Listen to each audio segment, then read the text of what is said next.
전전 오늘의 이야기를 시작을 하겠습니다.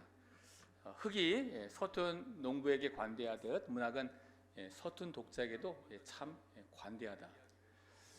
우리가 이제 문학을 여러분들이 분명히 이제 어린 시절 어느 시점에서는 분명히 문학을 접하게 됩니다. 그리고 이제 10대를 지나면서 특별히 이제 마음에 남는 작품들을 한두 개는 분명히 여러분이 읽었을 테고, 또 마음에 새겨드는 문장이나 이제 글귀가 분명히 있습니다. 근데 이제 살다 보면 아까 제가 오전에 설교에서도 잠깐 얘기했듯이 우리 삶에 내가 원하지 않았음에도 불구하고 삶에 이끼가 끼죠. 그런 이끼가 낄 때 그 이끼를 제대로 잘 벗겨내면 아무 문제가 없는데 사는 게 쉽지 않죠.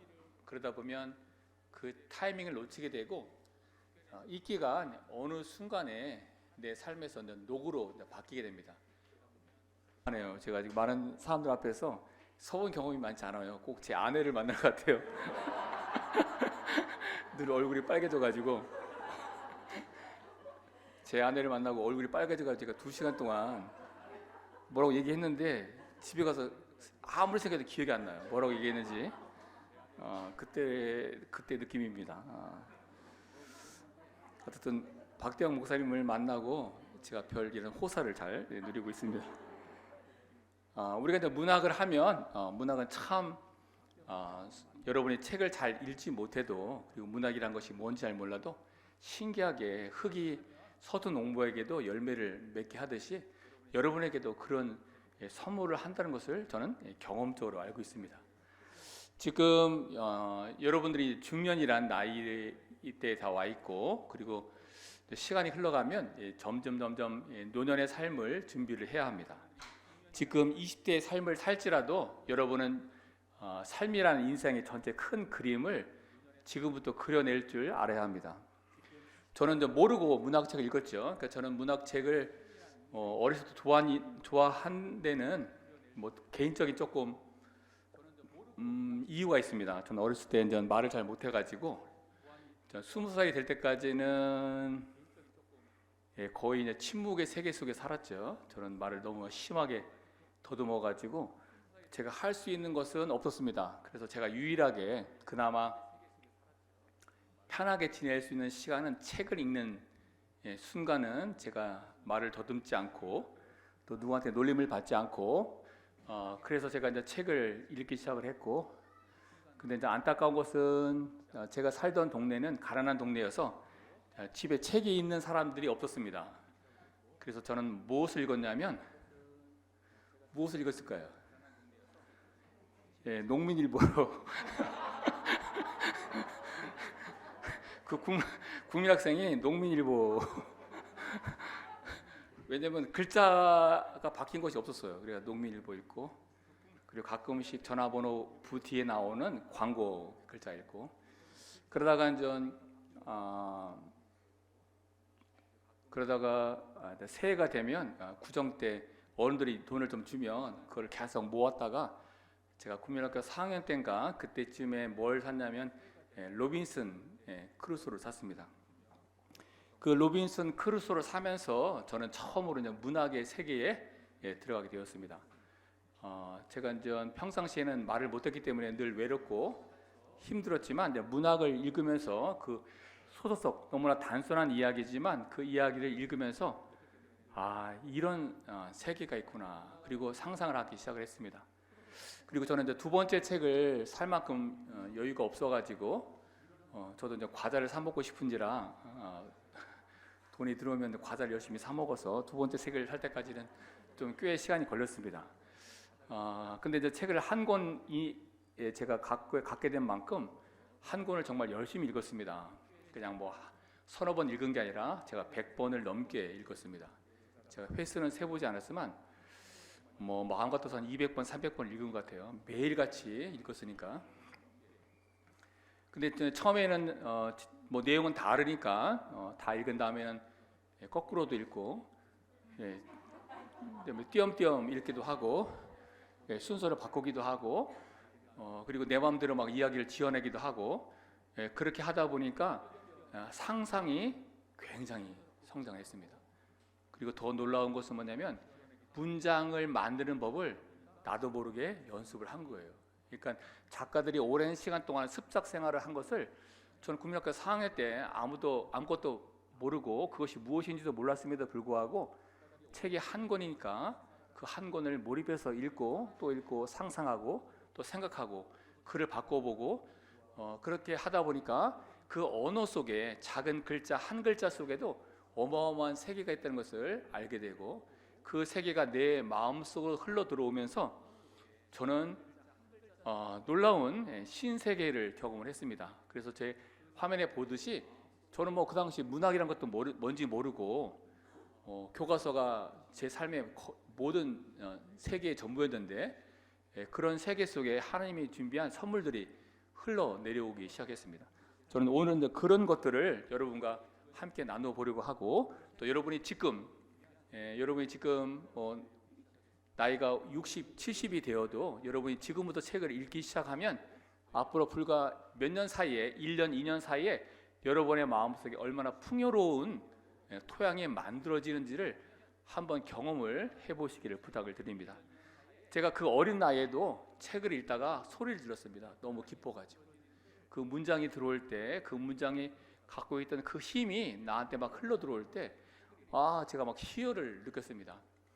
저는 국민학교 때 교과서를 받으면 일주일 만에 교과서에 실린 모든 시를 다 외웠습니다. 너무 시가 좋아가지고. 그래서 그 시를 읽을 때마다 어떤 느낌이 들었냐면 하나님이 꼭 나만 사랑하는 느낌? 이 세상에 이렇게 예쁜 표현이 있고 이렇게 예쁜 생각을 내가 할 수가 있겠구나. 제가 살던 동네는 아까 피난민촌이라고 했는데 피난민촌은 거칩니다. 사람들이 욕을 다 입에 달고 살죠. 저는 제가 왜 언어 장애가 있는지를 몰랐습니다. 근데 제가 35살이 되었을 때 제가 문득 왜 나는 언어 장애가 있었지 하고 하나님 앞에 기도하면서 묻기 시작을 했습니다. 한참을 기도했는데 어느 순간에 저 안에 어떤 생각들이 이제 밀려들기 시작했냐면 사랑하는 아들아, 나는 너가 나쁜 말을 배우는 것을 원하지 않았다. 그래서 그 음성을 딱 듣는데 그때 저는 하나님의 사랑에는 다 뜻이 있구나. 내가 겪는 장애나 어려움에는 뜻이 있구나 하는 걸 그때 이해를 하기 시작했습니다. 그 어린 나이에도 말을 하지 못했기 때문에 욕구나 이런 것들이 어마어마하게 힘들었습니다. 왜냐하면 저는 그래도 머리가 좀 있어가지고 선생님이 가르치는 것을 굉장히 빨리 이해를 했습니다.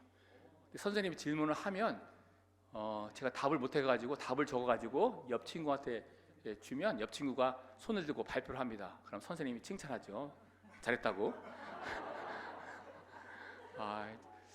그리고 말을 못하니까 제가 앞에 나설 수가 없었습니다. 언제나 뒤에 서야 되고 그 긴 시간을 하나님께서 저에게 준 데는 이유가 있습니다. 제가 언어 장애를 경험한 덕분에 인내력이 어마어마하게 늘어났습니다. 그러니까 제가 감당할 수 있는, 제가 버틸 수 있는 그 여지가 어마어마하게 늘어났습니다. 여러분이 설사 저와 같은 경험을 하지 않았을지라도 여러분이 문학을 읽게 되면 여러분의 내면 속에는 무엇이 생기냐면 숲이 생깁니다. 그 숲이 선악으로 밖에 되지 않으면 그것이 우리가 살아가는데 별 도움이 되지 않지만 여러분의 숲에 우리나라만한 숲이 있다고 생각하면 그것은 전혀 다른 이야기가 됩니다. 여러분이 아무리 나이가 드셔도 지금부터 책을 읽으셔야 합니다. 그리고 책을 읽으면 여러분의 삶은 풍요롭게 바뀌기 시작하고 여러분 그 풍요로운 생각을 갖고 하나님 곁으로 가게 됩니다. 우리가 이 땅에 열심히 살면서 하늘나라에 가지고 갈 수 있는 것은 기억밖에 없습니다. 기억밖에. 여러분 맛집 간 기억만 갖고 가지 마시고 여러분이 좋은 책을 읽고 좋은 생각을 하고 좋은 문장이 여러분의 내면 속에 쌓일 때 그것이 얼마나 풍요로운 삶을 정말 얼마나 아름다운 열매를 여러분에게 선물해 주는지 비록 여러분이 서툰 독자일지라도 그것을 꼭 경험해 보시기를 부탁을 드립니다.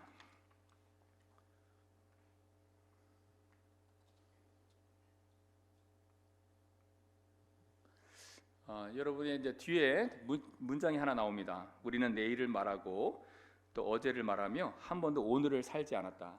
우리의 시간은 다 그렇게 모래처럼 손가락 사이로 흘러내렸다. 김보영이라는 젊은 여성 작가가 있습니다. 그 여성 작가가 SF 작가인데 이분이 쓴 SF 소설집이 있는데 그 소설집이 2020년에 출간이 되었는데 그 소설집 속에 나오는 한 문장입니다. 이 문장 속에서 이 내일을 말하는 오늘을 말하는 이 맥락과 지금 제가 말하는 맥락은 좀 다르지만 문학에서 가장 열심히 말하고 있는 포인트는 항상 오늘이라는 현재를 얘기합니다. 우리가 보통 문사철이라는 말을 씁니다. 인문학을 표현할 때 문학과 역사와 철학 다들 우리에게 필요하지만 포인트가 조금씩 다릅니다. 역사는 과거가 항상 주 관심사고 철학은 우리가 붙들고 산 미래의 가치가 주 관심사죠. 반면에 이제 문학은 항상 오늘이라는 현재의 시간을 얘기합니다. 우리는 현재를 살고 있기 때문에 우리가 현재를 잘 안다고 생각하죠. 그러나 여러분이 사실 곰곰이 생각하면 우리는 지금 살아가는 현재를 잘 모릅니다. 그리고 대다수는 그저 그렇게 흘려보내죠. 근데 그저 그렇게 흘려보내는 현재가 조금만 지나도 과거가 되고 굉장히 중요한 시간이 되죠. 프로스에 가지 않은 길이 있습니다. 그죠? 우리는 내가 경험하는 이 평범한 시간이 얼마나 중요한지를 잘 모릅니다. 그래서 문학은 우리에게 어떤 이야기를 하냐면 지금 나와 함께 이 땅에서 같은 공기를 마시며 사는 사람들이 어떤 생각을 하고 있는지를 여러분에게 입체적으로 보여줍니다. 우리가 살아가는 세계를 한 번에 다 알고 이해하기는 굉장히 어렵습니다. 그러나 여러분은 문학을 읽게 되면 우리가 살아가는 동시대라는 개념이 무엇인지를 정확하게 이해를 합니다. 여러분이 세계문학 전집에 보면 예전에는 세계문학 전집 속에 영미 문학과 그리고 유럽 문학에 약간 들어갔습니다. 그리고 우리는 그것을 세계문학이라고 불렀습니다. 지금은 역사 그 문학의 지평이 넓어져 가지고 지금은 심지어 베트남, 몽골 이런 문학도 아프가니스탄 작품들도 다 세계 문학 속에 편입되어 있습니다. 예전에는 우리가 영국과 미국과 유럽만을 세계라고 생각했지만 점점 그 범위가 넓어지는 거죠. 그게 여러분들에게 중요한 인식의 지표입니다. 하나님은 여러분에게 경험시키는 것이 현재라는 시간을 경험함을 통해 가지고 바로 우리가 무엇을 해야 하는지를 다시금 보게 하죠. 제가 이제 이 책을 쓸 때 두 번째 책 나는 문학의 숲에서 하나님을 만난다 이 두 번째 책을 쓸 때 책을 읽은 분들이 이제 좋은 평가를 해 주었지만 가끔씩 아쉬움을 표하기도 했습니다. 왜 고전 작품들이 굉장히 중요한데 거기 아쉽다고. 제가 이제 이 작품들을 뽑은 이유가 있습니다. 이 작품들은 제가 살아가는 생활의 범위 안에서 제가 구할 수 있는 작품을 구했습니다. 저는 전 글을 쓸 때나 설교를 할 때나 할 때 제가 정한 법칙이 뭐냐면 일부러 설교의 주제나 책의 주제를 얻기 위해서 멀리 가지 않습니다.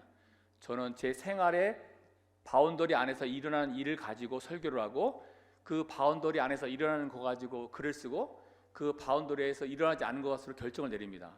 하나님이 내 삶 가운데 이미 굉장히 풍성한 것들을 너무나 많이 넣어 주었습니다. 우리는 다 멀리 가서 찾으려고 하죠.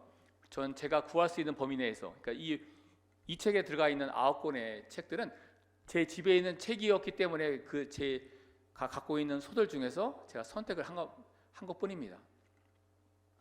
바로 이제 여러분이 조금만 내가 살아가는 삶의 주변을 살펴보시면 여러분이 굳이 무리하게 공부를 하지 않고 무리하게 뭘 하지 않아도 여러분의 삶 속에 하나님이 얼마나 풍성한 선물을 준비해 놓고 여러분이 눈여겨보기를 기다리고 있다는 것을 알게 됩니다. 바로 그런 이야기가 오늘 제가 여러분과 함께 될 이야기입니다. 여러분이 보면 이분은 앨리스 멀러라는 캐나다 작가입니다. 캐나다 작가. 이분은 2013년에 노벨 문학상을 받았습니다. 지금까지 1900년대부터 2013년이 될 때까지 노벨 문학상을 받은 분들은 다 소설을 쓰는 사람이 거의 대다수였습니다. 소설, 그것도 장편 소설. 이분이 100몇 년 만에 처음으로 단편 소설을 써서 노벨 문학상을 받았습니다. 특이하죠. 단편 소설은 삶의 호흡이 짧죠. 그 짧은 이야기를 통해서도 우리가 얼마나 많은 것을 보여줄 수 있는지를 여러분이 이분의 글을 읽으면 알게 됩니다. 바로 이런 글, 가끔씩 TV로도 만들어졌지만 이분과 비슷한 스타일로 글을 쓰는 작가들이 꽤 있습니다. 예를 들어서 여러분이 이름을 들어봤는지 모르겠는데 올리브 키터리지라는 소설이 있습니다. 올리브 키터리지. 그 소설 읽으면 나이가 든다는 것이 무엇인지를 단번에 이해합니다. 나이가 든다는 것은 윌리엄 셰익스피어의 리어 왕을 읽으면 단번에 이해하지만 바로 여러분 뒤에서 보이는 이 앨리스 먼로나 아니면 올리브 키터리지라는 이런 소설을 읽게 되면 나이가 든다는 게 무엇인지를 여러분이 자연스럽게 이해하게 됩니다. 바로 이 허구의 인물을 통해 가지고 여러분 무엇을 알게 되냐면 내가 이런 상황 속에 있다면 내가 어떻게 행동할지에 대한 가상의 경험을 할 수 있죠. 그것이 지금 인공지능이 우리에게 보여주고 있는 선물입니다. 여러분이 작품을 읽으면 그 작품 속 주인공들을 작가들은 벼랑 끝까지 밀고 나갑니다. 여러분이 정유정 작가의 7년의 밤을 보면 사람을 줄인 그 살인범을 작가는 벼랑 끝에 서게 하죠. 그 한계 속에서 그 등장인물이 반항하고 저항하고 어떻게든지 살아남으려고 버팁니다. 그런 속에서 자기의 민낯이 다 드러나죠. 작가는 우리 대신 등장인물에게 고난을 주고 그 고난을 뚫고 나가고 때로는 고난에 패배하는 모습을 보여줍니다. 여러분들 하여금 훈련을 시키는 거죠. 성경 속 말씀들이 우리에게 주는 것은 분명하죠. 우리 대신 성경 속 수많은 인물들이 고생을 합니다. 먼저 태어난 죄 하나로.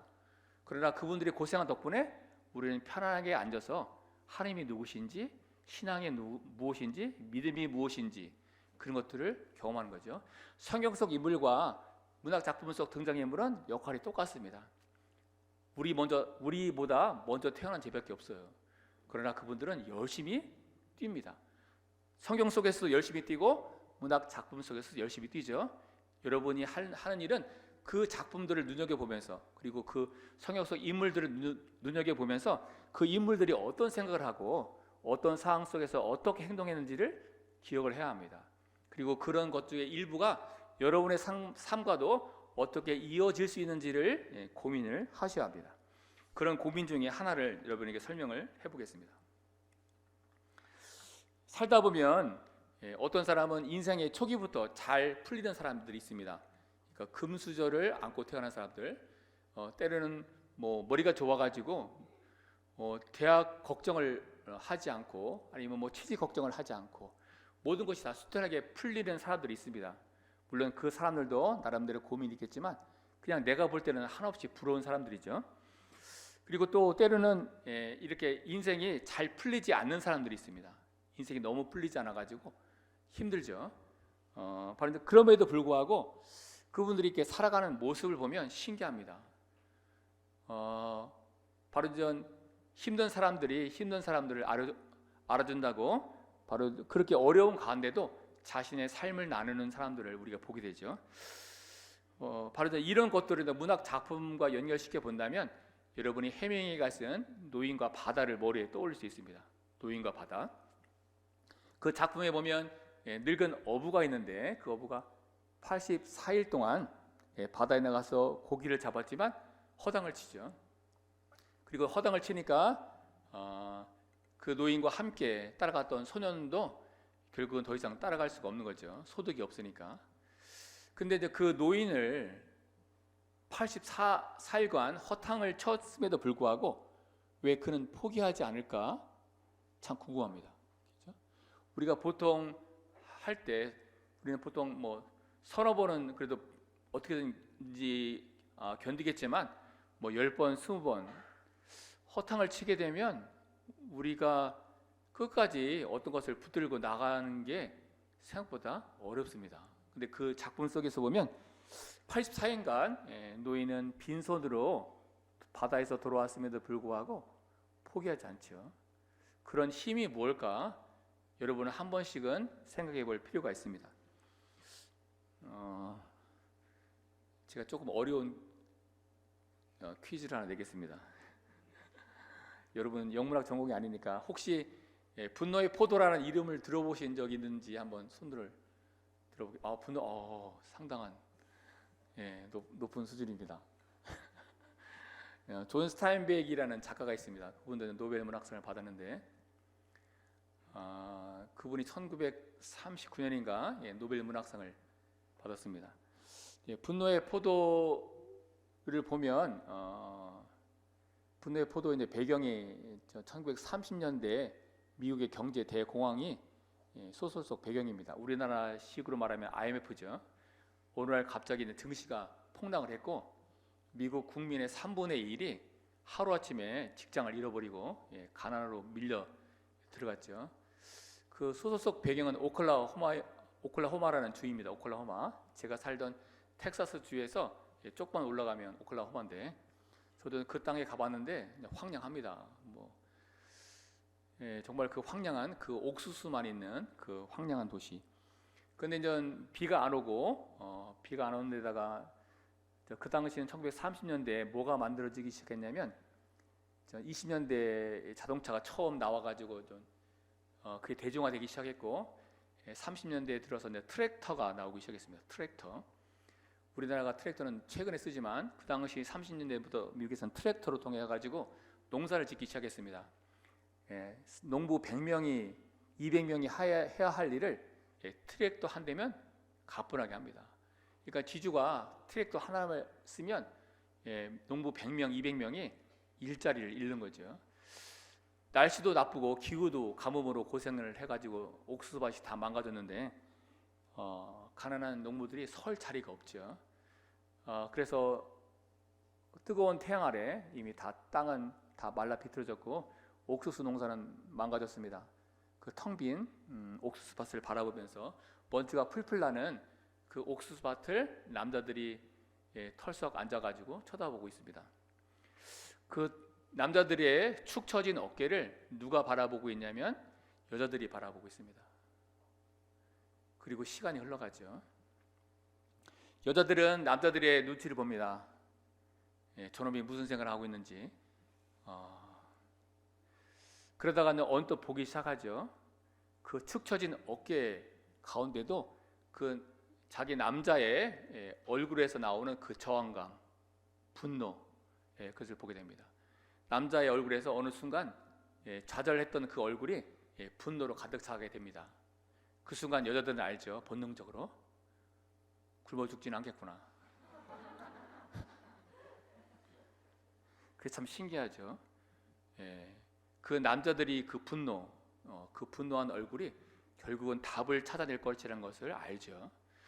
그래서 우리나라에는 원래 분노의 포도는 한 권짜리 소설이지만 우리나라 번역본에서는 그것이 두 권으로 분책이 되어 있습니다. 1권은 바로 그 분노에 찬 남자들이 다시 정신을 차리고 희망을 찾아서 캘리포니아까지 가는 여정, 그것이 1권이고 또 캘리포니아 도착해서 막상 이상이라고 꿈꾸는 곳에 도착했더니 그것도 오클라호마와 별반 다르지 않았죠.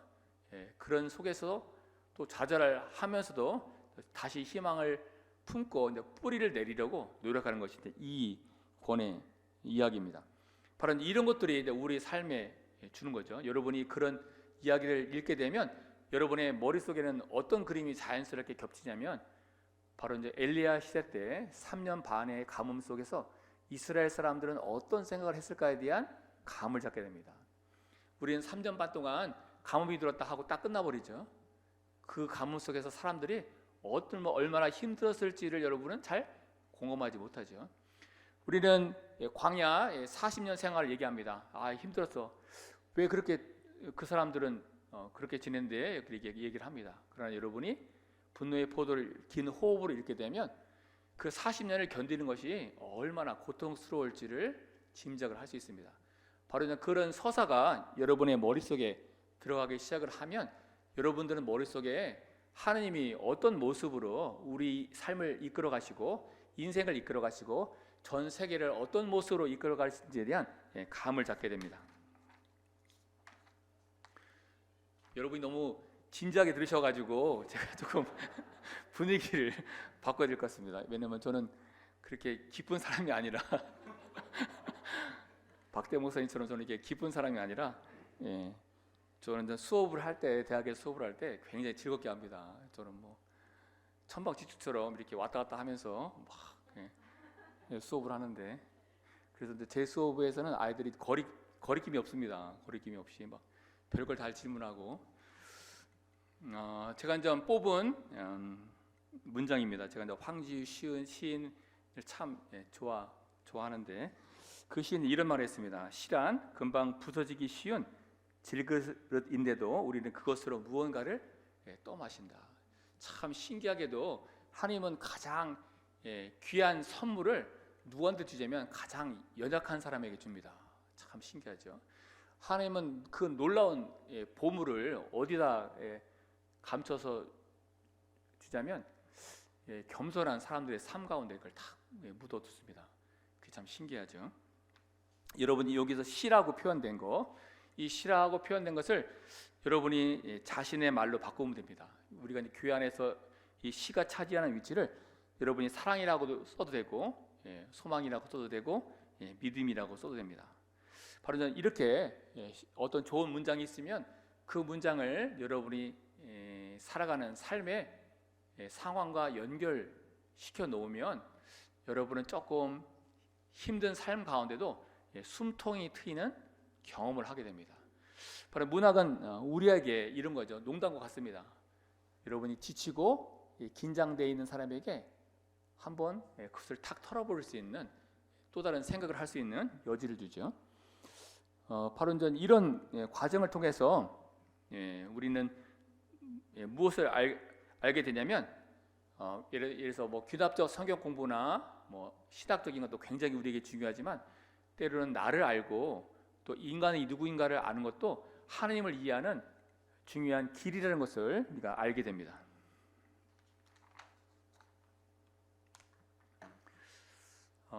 이것이 제가 이제 첫 번째 쓴 책에서 제가 쓴 문장인데, 독서는 하나님이 나에게 주려고 작가를 통해 준비시켜 놓은 문장을 찾아내는 시간이다.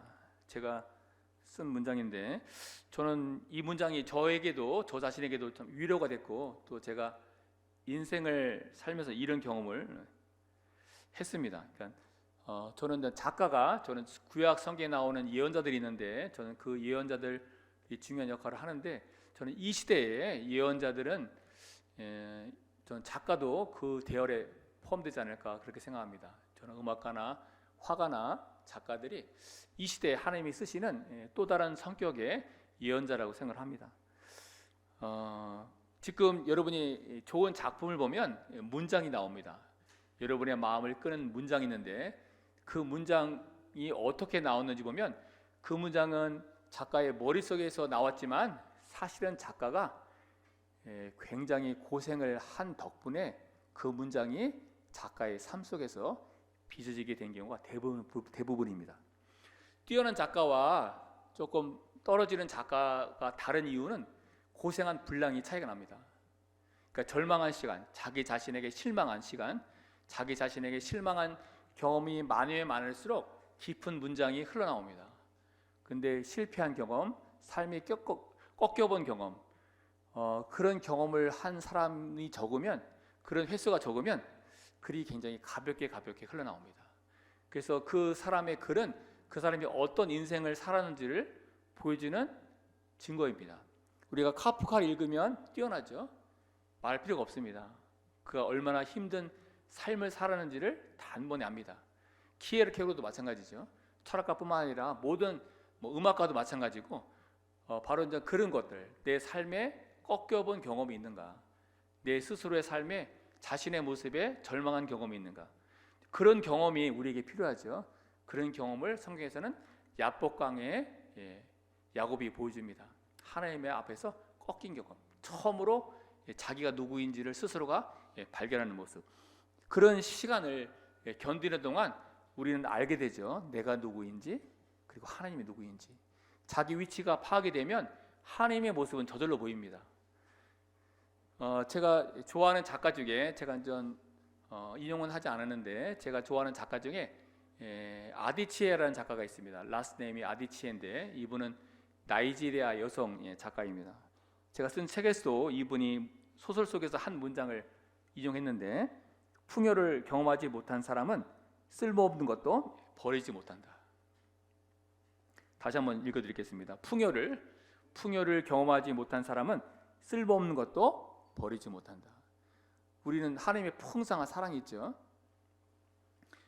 예수님의 사랑을 충분히 경험하면 배설물이 뭔지를 단번에 알고 버립니다. 그러나 예수님의 사랑을 충분히 경험하지 못하면 그게 배설물임에도 불구하고 버리지를 못하죠. 그걸 어떻게 할 수 있냐? TV에서 수시로 보집니다. 자기 집에 쓰레기를 산더미처럼 쌓아놓고 있는 사람들 있죠. 바로 그것이 우리에게 동일합니다. 내가 무언가에 집착하고 무언가를 버리지 못해요. 그리고 그것에 의지해서 하루를 더 살아가려고 노력을 해요. 진짜를 보면 가짜는 단번에 버립니다. 제가 예전에 좋은 글자를 읽은 다음에 로빈슨 크루소의 세계를 단번에 벗어났습니다. 그 100번을 읽고 그렇게 좋아했던 로빈슨 크루소를. 왜냐하면 좋은 글자랑 비교할 수가 없어요. 제가 중학교 1학년 때 좋은 글자를 딱 읽고 난 순간 다시는 로빈슨 크루소의 세계로 들어가지 않았습니다. 들어갈 수가 없는 거예요. 레벨 차이가 너무 나기 때문에. 여러분에게 굉장히 중요한 경험입니다. 여러분이 진짜 좋은 작품을 읽으면 알게 돼요. 여러분이 어떤 책을 읽어야 하는지. 여러분이 진짜 좋은 설교를 들으면 알게 돼요. 어떤 목회자가 이 시대에 꼭 필요한지.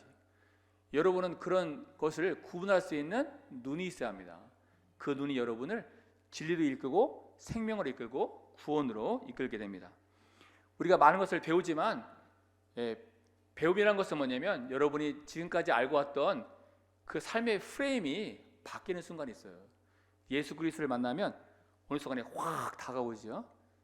바로 그런 경험을 여러분이 물리적으로 경험하고 정신적으로 경험을 해봐야지 여러분은 진짜 하나님이 우리에게 얼마나 많은 풍요로운 삶을 보여주는지를 이해할 수 있습니다. 이번에 이걸 조금 더 다르게 설명을 해보도록 하겠습니다. 목사님 얼마 동안 얘기할까요? 아니 너무 저만 쳐다봤어요.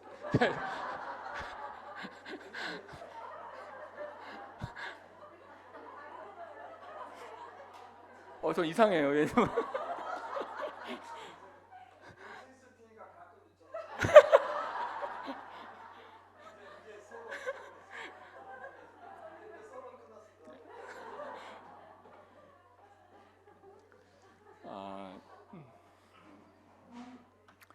뒤에 보이는 곳은 스페인의 산티아고입니다. 박대원 목사님이 굉장히 좋아하시고 정말로 기회가 되면 박대원 목사님을 따라서 한번 가고 싶은데 우리가 너무나 잘 아는 스페인에 있는 산티아고입니다. 이 길이 780km라고 하더라고요. 굉장히 먼 거리죠. 780km. 근데 이제 전 세계에서 이 길을 걸으려고 사람들이 찾아옵니다. 근데 얼마 전에 신문을 봤더니 이 스페인의 산티아고 길을 걷는 외국인 관광객 중에서 가장 많은 나라가, 가장 관광객이 많이 오는 나라가 어딜까요? 한국입니다. 신기하죠? 뭐든지 1등이에요. 도대체 한국 사람들은 민첩합니다. 빠질 데가 없어요. 제가 아주 오래전에 스코틀랜드 에딘버러에 갔는데 거기서도 한국 사람들이 있더라고요.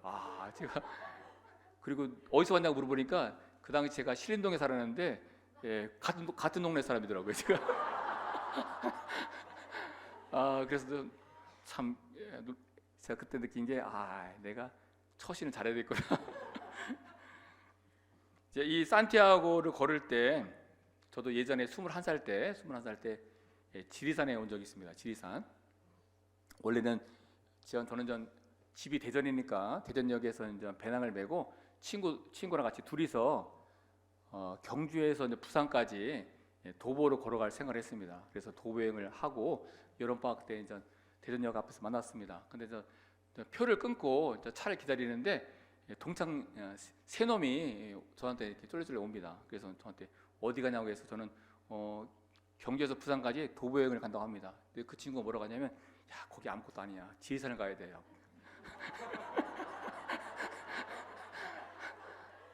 그래가지고 걔가 말빨이 세가지고 넘어갔습니다. 그래가지고 그 친구가 3명이었는데 그 3명이랑 저희 일행 2명에서 5명이 표를 바꾸고 지리산을 갔습니다.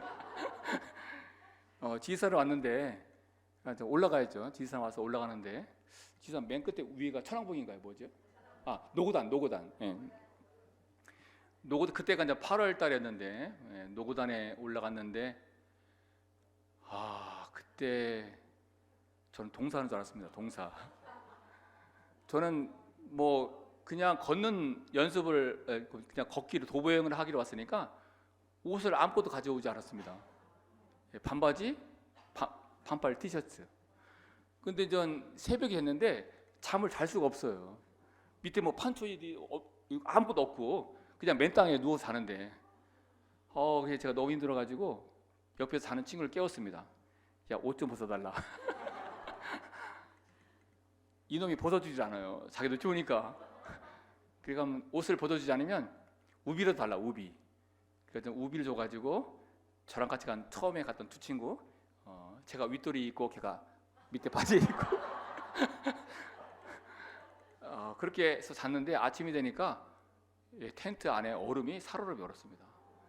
야, 8월 달에 제가 그걸 경험하면서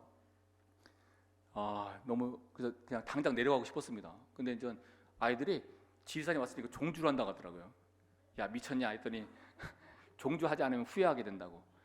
종주했습니다. 전 후회했습니다. 얼마나 힘들었는지. 그때 발이 너무 아파가지고 그 친구들은 등산화 신고 하는데 저는 운동화 신고 가가지고 그래서 그런 경험을 하면서 너무 힘들었습니다. 그래서 그때는 진짜 너무 힘들어가지고 근데 갔다 오니까 제 마음속에 무엇이 생기기 시작했냐면 내가 한 번도 바라보지 못한 내 모습, 내가 한 번도 생각해보지 않은 그 내 생각이 손에 잡히듯이 느껴지기 시작했습니다. 내가 바쁘게 지낼 때는 한 번도 생각해보지 않은 거, 그런 것들이 내 안에 생겨나기 시작했습니다. 저는 그것이 우리가 이제 산티아고를 걸을 때 우리가 경험하는 것이 아닌가. 예전에 우리가 말씀 사경회를 할 때 우리가 경험했듯이 내가 한 번도 평소에는 바빠서 한 번도 생각해보지 않은 생각들을 하는 거, 바로 그것이 중요하죠. 저는 그것을 어떻게 이해하냐면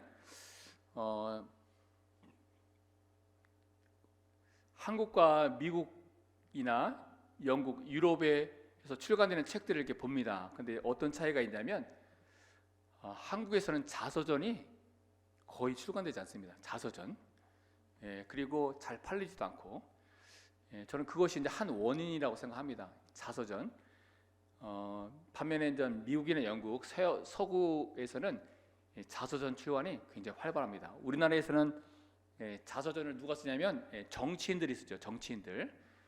그리고 재계의 CEO들이 있습니다.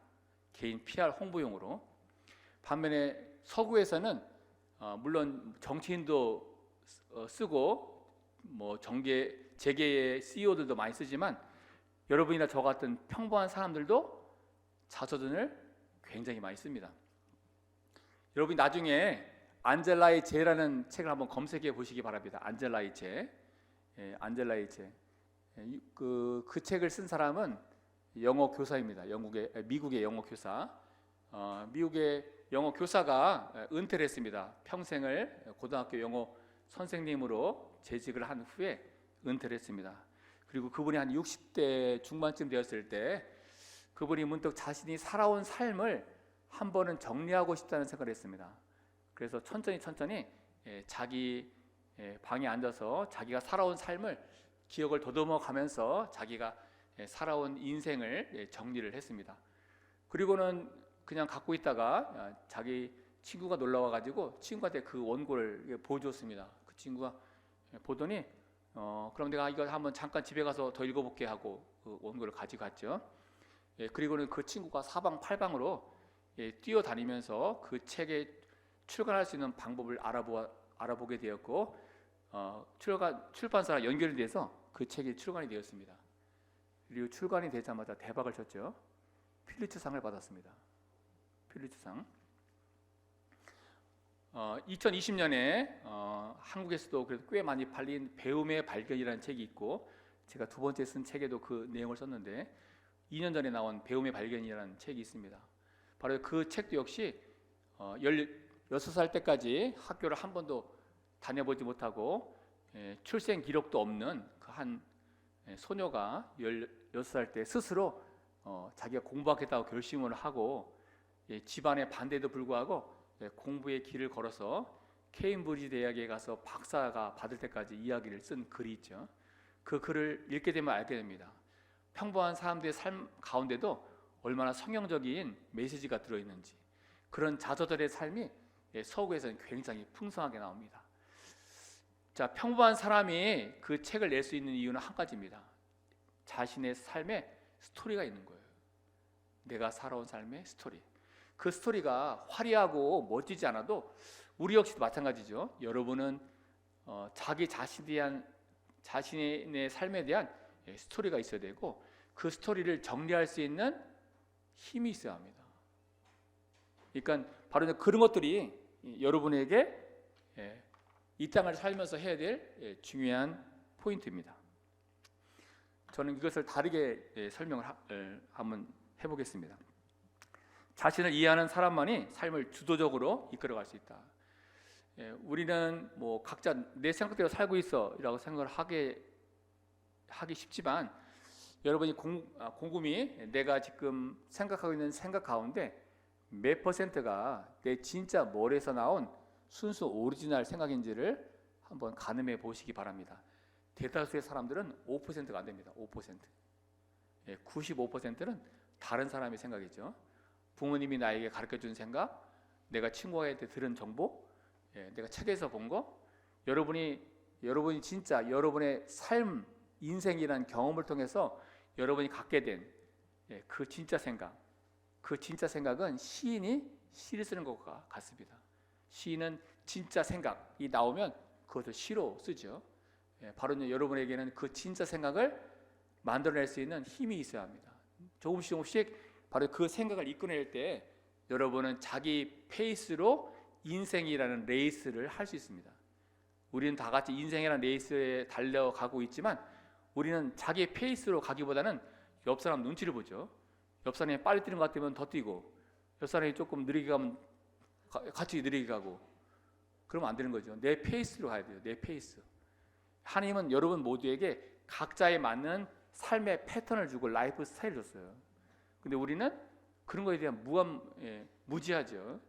하나님은 여러분만이 할 수 있는 여러분만의 능력을 주었습니다. 그것이 무엇인지를 여러분이 끊임없이 물어야 합니다. 저는 진짜 국민학교 저학년 때부터 물었어요. 저는 유치원에 가보지는 못했지만 가는 친구를 하나씩 부러워하면서 저는 그런 생각을 했던 기억이 나요. 왜 쟤는 가고 난 못 가지? 그때는 그게 뭔지를 몰랐지만 점점 그런 생각을 하니까 더 선명한 그림이 그려지는 것을 제가 기억을 합니다. 여러분은 수동적으로 신앙생활을 하면 안 됩니다. 수동적으로 늘 목사님이 교회에서 가르쳐주는 것만 받고 아멘 끝. 교회 나가자마자 잊어버리고 그럼 큰일 납니다. 여러분은 정신 바짝 차리시고 가능하다면 설교 메시지도 기록하고 확인해야 합니다. 목사님이 똑바로 설교를 하고 있는지. 목사님이 너무 바쁘셔가지고. 그래서 여러분은 자신의 삶을 업그레이드 시키는 법을 배워야 돼요. 끊임없이 죽는 순간까지, 하나님이 여러분의 영혼을 부르시는 그 순간까지 여러분은 노력하는 삶을 사셔야 합니다. 왜냐하면 우리는 하나님의 걸작품이기 때문에. 우리는 우연히 이 땅 가운데 온 사람은 단 한 사람도 없어요. 하나님은 역사라는 긴 시간 속에서 여러분이 태어날 타이밍을 다 계획하고 그 타이밍에 맞게 여러분 이 땅에 보내신 거예요. 그게 여러분이 어마어마한 선물이라는 것을 여러분이 알아야 합니다. 내가 환경이 어려운 환경 속에 태어나도 제가 오전에 설교에서 그랬잖아요. 하나님이 특별히 사랑하는 사람에게는 두 개를 선물한다고. 뭐였죠? 다 기억. 절망과 목마름. 하나님이 특별히 사랑한 선물. 저는 그 선물 너무 과하게 받아가지고 바로 하나님이 사랑하는 사람에게는 그 선물을 해요. 그게 하나님이 여러분에게 준 주옥 같은 선물입니다. 그걸 경험하면 알게 돼요. 왜 지성소에 들어가는 그 모든 그릇들을 쳐서 만들었는지. 여러분 그런 것들을 꼭 이해하시기를 바랍니다. 이번에는 조금 여러분이 너무 몰입을 하셔가지고 더 몰입할 수 있도록 이번에 조금 비즈니스 이야기를 하겠습니다. 비즈니스. 왜냐하면 문학 이야기도 제가 알고 있다는 것을 여러분에게 설명하기 위해서. 뒤에 보면 블록버스터입니다. 블록버스터. 제가 2000년대 초에 뉴욕주 버펄로에서 이렇게 연구할 때 그때 공부하는 게 너무 힘들죠. 뭐 제가 영어를 한국 사람 중에서는 그래도 꽤 하지만 미국 사람들 속에서는 뭐 전혀 두억이 드러나지 않고 또 영국어 교수는 왜 이렇게 똑똑한지 따라갈 수가 없습니다. 그 똑똑한 사람들을 그러면 막 기가 막 죽죠. 그러다 보면 머리가 아프고 보는 눈은 있는데 능력은 안 되고 그래서 굉장히 고심을 했습니다. 그래서 가끔씩 머리가 너무 아프면 제가 이 블록버스터에 가가지고 이제 비디오를 빌려다가 머리를 좀 식혔습니다. 그리고 아이들도 이제 비디오를 좋아했기 때문에 주말이면 이제 비디오를 빌려가지고 과자를 먹으면서 영화를 보면서 좀 머리를 식혔죠. 2000년대 초에 이 블록버스터 헤드쿼터가 텍사스주 달라스에 있습니다. 달라스. 그 당시 이 블록버스터는 진짜 잘 나가는 기업이었습니다. 미국 전역에서 가장 잘 나가는 것이 스타벅스였는데 거의 스타벅스랑 맞먹을 정도로 잘 나갔습니다. 왜냐하면 그 당시 홈 엔터테인먼트 사업이 뭐 너무나 잘 됐죠. 홈 엔터테인먼트 사업이. 왜냐하면 사람들이 여유 있는 시간에 놀 수 있는 방법이 이것밖에 없었습니다. 우리나라 예전에 비디오방이 잘 된 것처럼. 그래서 경쟁 상대는 없고 사람들의 수요가 많으니까 뭐 폭발적으로 성장을 했죠. 얼마나 기업이 잘 나가는지 그 당시 전 세계에서 이런 블록버스터 이 대여점이 9,000개가 넘었습니다. 미국 전역에 뭐 방방곡곡에 다 있었죠. 그리고 그 당시 기업 가치는 60억 달러입니다. 60억 달러. 우리나라 돈은 얼마 되는지 모르겠는데 뭐 어마어마한 돈이죠. 1억 달러만 해도. 그리고 이제 바로 이 기업이 너무나 잘 나갈 때 저는 한 작은 기업이 이제 막 시작을 했습니다. 스타트업 기업이 스타트업 기업이 했는데 이제 몇 년간 열심히 잘 버텨왔습니다. 그래서 조금 나름대로 성과는 거두었는데 이제 아무래도 이 블록버스터를 상대하기가 어렵죠. 그래서 그 기업에서는 아무래도 안 되겠다. 우리가 이제 이 사업을 접고 다른 걸 해보자라고 생각을 했습니다. 그래서 이제 그 작은 스타트업 기업이 이 블록버스터 회사에게 공문을 보냈습니다. 우리 회사를 사 주십시오. 그래서 이제 제안서를 넣었습니다. 근데 이제 2달 만에 이제 블록버스터에서 연락이 왔습니다. 한번 와라. 그래서 이제 그 후발 기업 작은 스타트업 기업이 서류를 들고 블록버스터 회사에 가서 이제 CEO 면담을 했습니다. CEO가 면담을 하면서 그러면 얼마를 원하는지를 물었습니다. 너희 회사를 얼마에 팔래? 정확한 숫자는 기억나지 않는데 그때 아마 400억인가 500억을 불렀던 것 같습니다. 그 얘기를 듣고 블록버스터는 단칼에 거절했습니다. 그 정도의 가치가 있다고 생각하지 않은 거죠. 그 당시에 블록버스터는 그 스타트업 기업보다 사이즈가 100배가 더 컸습니다. 그러니까 그 블록버스터 기업에서는 500억은 아무것도 아니죠. 푼돈 같은 돈이었는데 그럼에도 불구하고 그 정도로 투자할 가치가 없다고 생각을 했습니다. 바로 그 오퍼, 자기를 사달라고 사정사정을 하러 간 회사가 어떤 회사냐면 바로 이 회사입니다. 넷플릭스. 알고 있다는 착각이죠. 알고 있다는 착각. 아까 제가 보여드렸습니다. 알고 있다는 착각. 블록버스터는 자기가 어떤 약점이 있는지를 몰랐고, 넷플릭스는 자기가 무엇을 잘하는지를 몰랐습니다. 둘 다 착각을 한 거죠. 넷플릭스가 그때 팔았으면 땅을 치고 후회하는 일이죠. 넷플릭스는 희망이 보이지 않는다고 생각했습니다. 그래서 꿈을 접으려고 했죠. 반면에 블록버스터는 아이고 콩알만한 게 와가지고 너무 세게 붙는다고 했죠. 그러나 바로 그 협상이 깨진 후에 2년 정도 지나면서 무엇이 바뀌기 시작했냐면 스트리밍이라는 것이 기술이 발전되기 시작했습니다. 그러면서 굉장히 빠른 시간 안에 사회가 재개편되기 시작했죠. 그래서 격차가 점점 줄어들기 시작했습니다. 100대 1이었던 사이즈가 몇십 대 1로 좁혀졌죠. 그리고는 어느 순간에 뒤집어졌습니다. 다윗이 골리앗을 이긴 거죠. 바로 이것이 우리 모두에게 필요한 것입니다. 우리가 살아갈 때 일이 풀리지 않을 때가 있습니다. 아까 제가 말한 넷플릭스처럼 열심히 노력하고 준비를 했지만 그것이 사람들 가운데 이해되고 받아들여지기까지 시간이 꽤 걸립니다. 여러분이 이제 TV에 보면 가끔씩 운동선수들이 슬럼프에 빠지는 것을 보게 됩니다. 슬럼프에는 누가 빠지는지 아십니까? 가장 열심히 하는 사람들이 슬럼프에 빠져요. 슬럼프는 적당히 운동하는 사람이 슬럼프에 빠진 일은 한 번도 일어나지 않습니다. 진짜 더 잘하려고 애를 쓰는 사람이 슬럼프에 빠지게 되어 있습니다. 그러니까 여러분이 어떤 일을 할 때 힘들고 좌절하는 것은 여러분이 열심히 하고 있다는 증거죠. 그런 열심이 없다면 여러분 절대 좌절하지 않습니다. 시험을 막 보고 나서 막 좌절하는 친구들 있죠? 열심히 공부한 친구들이에요. 시험 공부를 하나도 안 했는데 와 좌절할 있을 수 없는 일이에요.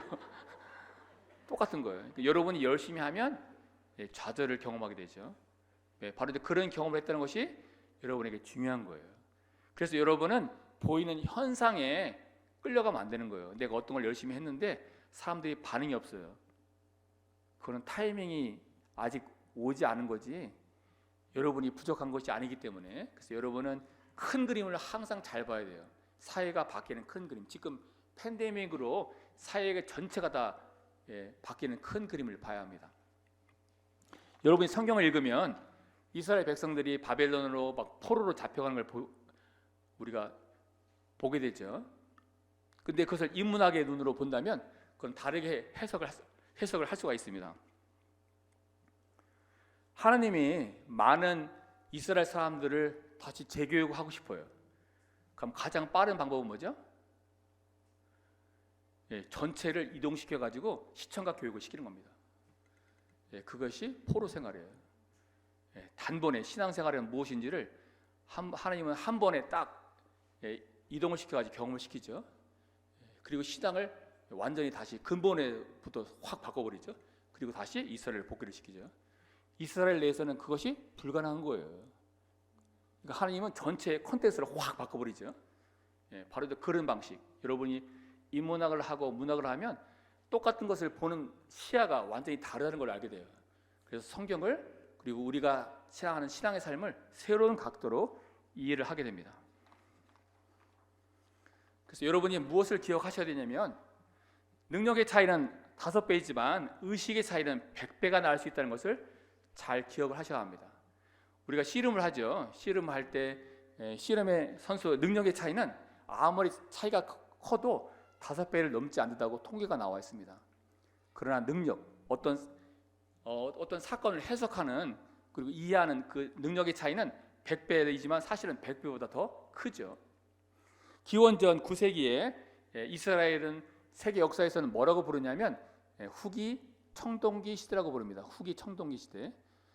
후기 청동기 시대, 그 시대를 누가 살았냐면 사울과 다윗이 살았죠. 그 당시 고대 근동의 패권은 누가 쥐고 있었냐면 히타이트 민족이 쥐고 있었습니다. 히타이트 민족이 고대 근동의 패권을 쥘 수 있는 이유는 하나죠. 철기 문화를 이해했습니다. 철로 된 칼을 만드는 기술이 있었어요. 근데 그 기술을 노출시키고 싶어 하지 않았기 때문에 언제나 완제품을 팔았습니다. 완제품. 그리고 그 히타이트 민족의 일부가 팔레스타인 가나안 땅으로 흘러 들어왔죠. 그게 블레셋입니다. 블레셋. 그래서 바로 그 시대에, 그 중요한 시대에 세계의 기술 문명이 청동기에서 철기로 바꾸는 시대, 아날로그에서 디지털로 바뀌는 시대, 지금으로 말하면 바로 반도체 같은 것이 철기에 해당이 되는 거죠. 이 중요한 시기에 사울은 왕은 뭘 하면서 평생을 보냈죠? 왕위 계승. 왕위 계승. 그거를 비유로 표현하면 올리브 나무, 감람나무를 심는데 평생을 쓴 겁니다. 반면에 다윗은 뭘 했죠? 다윗은 그가 왕이 되기 전에 망명을 2번 합니다. 어디로 망명했죠? 가드로 망명했죠.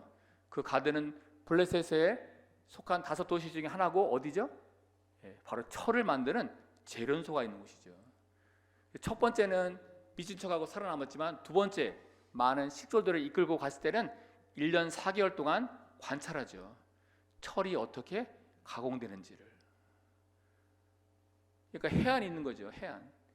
여러분이 일이 때로는 좌절되고 꺾이는 이유는 뭐냐면 여러분이 한 번도 생각해 보지 않은 방향으로 시선을 돌리는 연습을 하나님이 시키는 겁니다.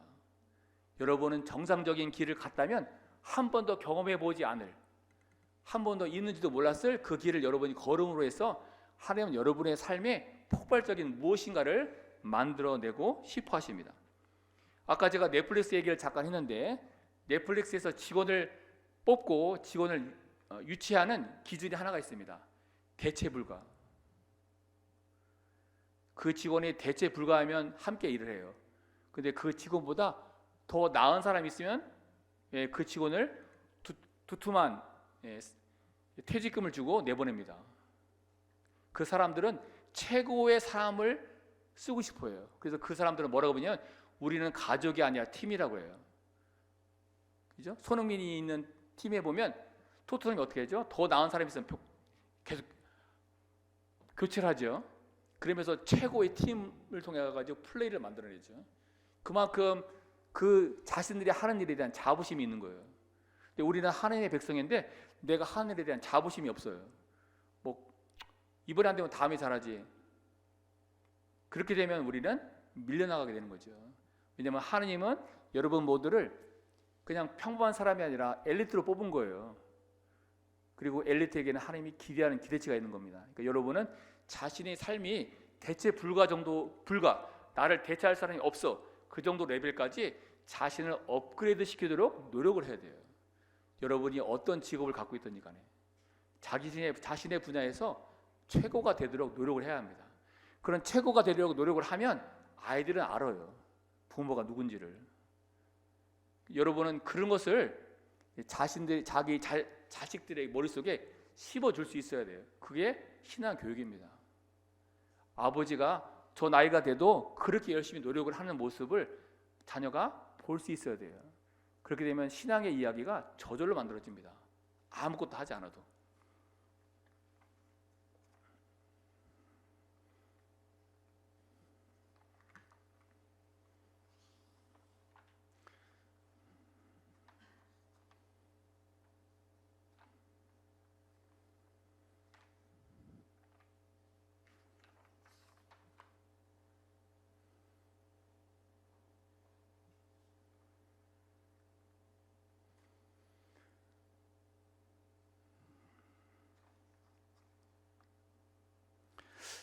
지금 제가 하고 싶은 얘기는 여러분의 삶에는 이야기가 있어야 되는 거, 제가 주목되는 내용이 있어서 이것을 한 문장만 얘기하고 넘어가도록 하겠습니다.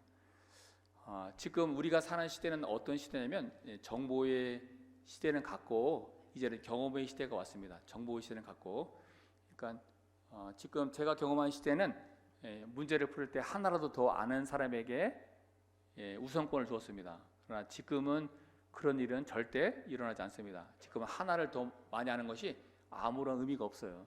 그것이 왜 중요한지를 아는 게 중요합니다. 그것이 왜 중요하지? 바로 이제 1등과 2등의 차이를 만드는 그 차이, 미묘한 차이가 뭐지? 그것을 아는 눈이 더 중요하죠. 왜 어떤 드라마는 히트를 치는데 어떤 드라마는 히트를 못 치지? 왜 사람들은 그 이야기에 끌릴까? 그것을 아는 것이 지금은 중요한 시대가 되었습니다. 그러니까 여러분은 바로 이제 그런 것들을 여러분이 이해를 해야 합니다. 인생의 주도권을 저는 여러분이 쥐고 살기를 저는 개인적으로 원합니다. 아무리 부부가 가까워도 부부는 자신만의 영토가 있어야 돼요. 아무리 부부가 가까워도 자기 자신만의 영토가 있어야 합니다. 그리고 그 영토 내에서는 여러분이 전문가가 되어야 돼요. 그러니까 그것을 여러분이 무엇을 할 것인지를 지금부터 정하셔야 합니다. 더 나이가 들기 전에 서서히 여러분이 내가 앞으로 50이 되고 60이 되고 70이 되고 80이 되고 90이 돼도 내가 할 수 있는 일을 여러분이 찾아야 합니다. 밤을 꼬박 새워도 행복한 일. 누가 뭐라고 해도 그 사람 페이스에 내가 말려들지 않고 내 방식대로 살아갈 수 있는 힘, 여러분이 그 힘을 지금부터 축적하셔야 합니다. 저는 그 힘을 10살도 안 됐을 때 깨달았어요. 그리고 지금까지 그렇게 살아왔습니다. 저는 꽤 세죠. 그러니까 왜냐하면 저는 너무 장애가 많았기 때문에 그렇게 할 수밖에 없었어요. 저는. 그래서 여러분들이 그런 것들을 스스로 터득하고 바로 여러분 자신이 생각으로 자신의 삶의 주도권을 쥐시기를 소망합니다. 1시간이 넘어가지고 제가 빨리빨리 진행하겠습니다. 예.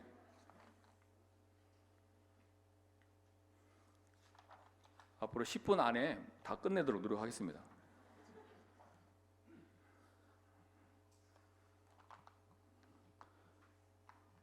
제가 군대에서 설교를 하면 조는 친구가 한 명도 없습니다.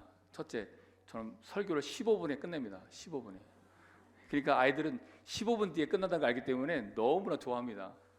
그리고 특이한 것은 필기하는 아이들이 그렇게 많습니다. 필기하는 아이들. 저는 그걸 보고 행복감을 느끼죠. 제가 필기하라고 한 번도 얘기한 적이 없는데 필기를 하고 또 젊은 장교들은 계속 사진을 찍습니다. 저는 저를 좀 찍어주기 바라는데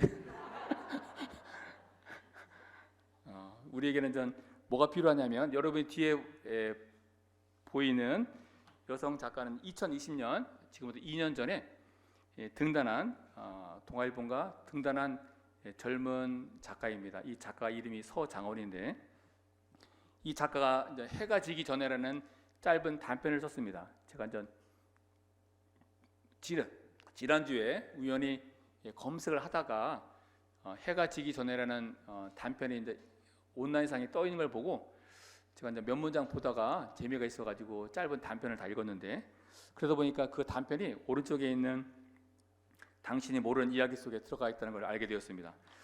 그 이야기 해가 지기 전에는 뭐 그냥 간단한 이야기입니다. 제가 줄거리를 좀 얘기하면 어느 날 나이가 있는 부부가 있는데 부부에게는 아들이 있습니다. 아들이 있는데 그 아들이 똑똑해요. 그 아들이 이제 의대를 수석으로 졸업했습니다. 그리고 전공은 정신과 의사예요.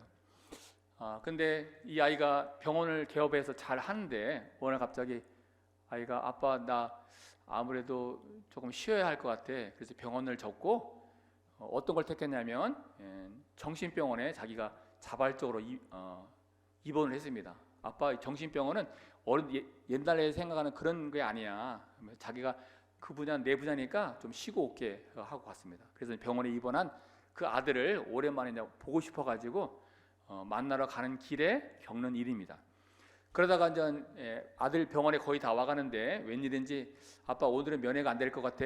그래서 이제 면회가 취소가 돼서 그 부부가 이제 바닷길을 따라오면서 우연히 바닷가를 치다가 뭘 보게 되냐면 누군가가 이제 폭죽을 터뜨리는 모습을 보게 되었습니다. 폭죽은 보통 해가 졌을 때 폭죽을 터뜨리는데 이제 해가 지기 전에 아직도 일벌이 2시간이나 남았는데 그 폭죽을 터뜨리는 걸 보면서 자꾸 초라한 느낌을 받으면서 소설이 끝나죠. 그 소설은 그 폭죽의 의미를 우리에게 전해주지 않지만 소설 작품을 잔잔히 읽다 보면 그 짧은 단편 속에서 왜 어떤 사람은 삶이 저렇게 조급할까를 알게 됩니다. 바로 그것이 이제 우리가 생각해 볼 문제죠. 왜 불꽃을 낮에 붙였을까? 그것을 제가 다른 스타일로 설명을 하겠습니다. 여러분이 이제 오른쪽에 보면 이분이 이제 김금이라는 작가인데, 김금이 왼쪽에 보면 이분이 이제 여러 문학 작품을 썼는데 그 중에 이 책으로 가장 많이 알려져 있습니다. 경애의 마음. 이분이 아직 무명의 시절이었을 때 이분은 어떤 것이 가장 힘들었냐면 자기를 기다리는 사람이 아무도 없는 거, 자기 책을 기다리는 독자가 한 명도 없다는 사실에 대해서 너무 힘들었습니다. 그래서 이분이 어떤 생각을 했냐면 어떻게든지 등단을 해야겠다, 어떻게든지 내 소설이 사람들에게 읽혀지게 해야겠다. 그래서 마음을 먹고 그 다음부터는 부지런히 여기저기 투고를 했습니다. 원고가 자기한테 들어오기를 기다리지 않고 막 투고를 했죠. 그리고 이제 그 투고해가지고 작품들이 하나둘씩 실리기 시작했고 드디어 5년 만에 첫 소설집이 나왔습니다. 그 소설집이 나올 때까지 이분이 어떤 생각을 했냐면 왜 나만 일이 안 되지? 좌절하는 시간을 겪었죠. 오른쪽에 보면 정유정이라는 작가입니다. 7년의 밤을 썼고 이분은 현재 한국에 있는 여성 작가 전체 작가 가운데 제일 잘 나가는 한 손에 꽂는 작가입니다. 이분이 원래 직업은 간호사였죠. 원래는 국문과를 가고 싶었는데 집이 어려우니까 엄마가 너는 먼저 간호대를 나와가지고 집안을 좀 도와라 해가지고 간호사를 했습니다. 그리고 그 일을 한 10년쯤 했을 때 이제 자기가 진짜 좋아하는 걸 하고 싶어 했죠. 그래서 어느 날 소설을 쓰기 시작을 했습니다. 근데 소설을 몇 년간 2년인가 써가지고 보내면 뭔가 소식이 있을 줄 알았는데 계속 실패하죠. 한 번도 공모전에 통과를 못했습니다. 그러다 우연찮게 1차를 통과해가지고 자기가 보낸 작품에 대한 심사위원회 심사평을 받죠. 심사평이 딱 한 문장이었습니다. 요즘은 개나 소나 소설을 쓴다. 굉장히 충격이었죠. 굉장히 모욕적인 말을 들었습니다. 그래서 이 사람이 얼마나 힘들었는지 이틀을 방에서 나오지 못했습니다. 자존심은 상하고 화가 나는데 그걸 풀어낼 방법이 없어가지고. 그리고 이틀이 지난 이후에 자기 자신에게 물었습니다. 너는 책을 내어서 작가가 되고 싶냐? 아니면 글을 쓰고 싶냐? 자기한테 물었죠. 나는 글을 쓰고 싶다고 답을 했습니다. 책을 내는 게 아니라. 그래서 그 마음을 쓰니까 그 사람들이 뭐라고 얘기하든 나는 내가 좋아하는, 내가 하고 싶은, 내가 풀어내고 싶은 이야기를 해야겠다 생각을 했죠. 그리고 다시 정신을 차리고 글을 쓰고 소설을 쓰기 시작했습니다. 그리고 드디어 등단을 하게 되죠. 우리가 이런 과정을 겪습니다. 이런 과정을 뭐라고 저는 이해를 하냐면 바로 과정을 이해하는 힘이라고 합니다. 과정을 이해하는 힘. 매년 신춘문예가 뽑힙니다. 아까 제가 보여준 서장원이라는 작가는 7년 만에 등단했습니다. 7년 만에. 7년 동안 응모를 했지만 한 번도 통과를 못한 거죠. 신춘문예에서 당선되는 사람이 있습니다. 근데 그 당선의 비결을 우리가 전수해 줄 수가 없어요. 맛에 엄마가 똑같은 레시피를 갖고도 맛이 틀리죠. 그 맛이 차이가 어디서 오는지를 설명해 줄 방법이 없습니다. 그것은 스스로 터득하는 거예요. 근데 그 터득을 스스로가 해야 되는데 그걸 터득하기까지가 한정이 없죠. 그 몇 년 만에 내가 그것을 알게 될지를 모릅니다. 그러니까 다들 어떤 결정을 내리죠? 지름길을 택합니다. 지름길. 그래서 그냥 어떤 제일 쉬운 방법을 택하냐면 자비 출판을 택하죠. 자비 출판. 때로는 그것이 우리에게 필요하지만 자기가 스스로 답을 찾아내는 시간도 필요합니다. 여러분이 필요한 것에 대한 답을 목사님이나 주변에 있는 많은 목회자들이 여러분에게 줄 수도 있지만 여러분이 때로는 그 답을 자기 스스로도 찾아낼 줄 알아야 합니다. 그래야지 여러분은 긴 호흡에 여러분만의 이야기를 쓸 수 있습니다. 목회자가 여러분의 삶의 이야기를 대신 쓰게 해서는 안 돼요. 여러분의 인생의 주인공은 여러분이지 목회자가 아닌 거예요. 자기 인생의 주인은 자기입니다. 그러니까 여러분은 자기 인생을 사랑하고 관리하고 재충전하는 법을 배우셔야 합니다. 그것을 문학이 정말로 멋지게 보여줍니다. 저는 그것을 꼭 여러분이 경험하시길 바랍니다.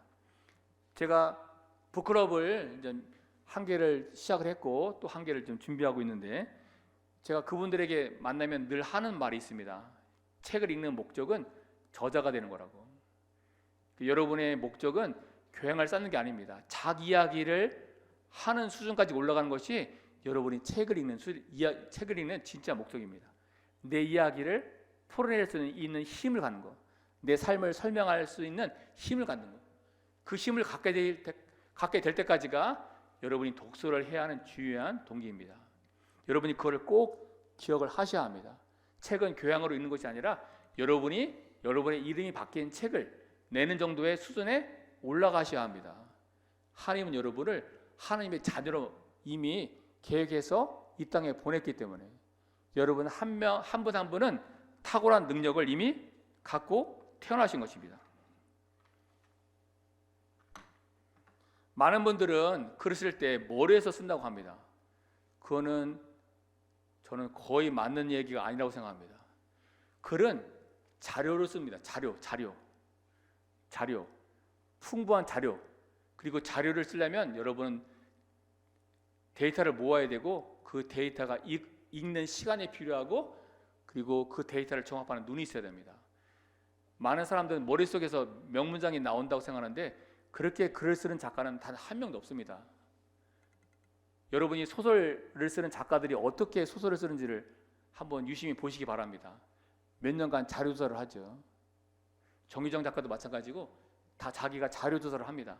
그럼 자료조사를 하다 보면 전문적인 표현을 어떻게 이야기로 풀어낼 수 있을지가 보이고 그 이야기 속에 스스로 빠져들게 되죠. 제가 로빈슨 크루소를 읽고 나만의 이야기를 만든 것처럼 그것이 저절로 이루어집니다. 바로 이런 것들을 여러분이 터득하셔야 됩니다. 여러분이 계속 평생을 설교를 듣지만 변화가 없는 이유는 기록을 하지 않으셨기 때문입니다. 기록. 내가 어제 들은 설교와 지난주에 들은 설교와 1년 전에 들은 설교가 얼마큼 변화가 있는지를 여러분이 스스로에게 관찰하셔야 합니다. 저는 지금도 그렇게 데이터 정리를 하고 있습니다. 똑같은 문장을 읽을 때 그 문장을 매년 내가 어떻게 다르게 이해하는지를 봅니다. 확연히 달라지죠. 그 짧은 시간에도 내가 변화한 것을 보입니다. 여러분은 자료조사를 하셔야 합니다. 여러분이 인생이 생각보다 깁니다. 그리고 우리는 1년 동안에도 많은 것을 얻을 수 있습니다. 여러분이 80, 90까지 살지 않고 설령 나에게 3년이라는 삶이 딱 제한적으로 주어진다 해도 여러분 공부를 하셔야 돼요. 여러분은 하나님에 대한 기억을 갖고 하나님 앞에 가기 때문에. 여러분은 왜 하나님이 천국에서 여러분에게 많은 것을 가르쳐주지 않고 이 땅을 사는 동안 성경을 배우게 하는지를 이해하셔야 돼요. 이 땅에서 여러분 깨닫고 경험하고 느끼는 감정이 굉장히 중요합니다. 하나님은 그것을 유심히 관찰하고 여러분이 성숙하기를 기다리고 있습니다.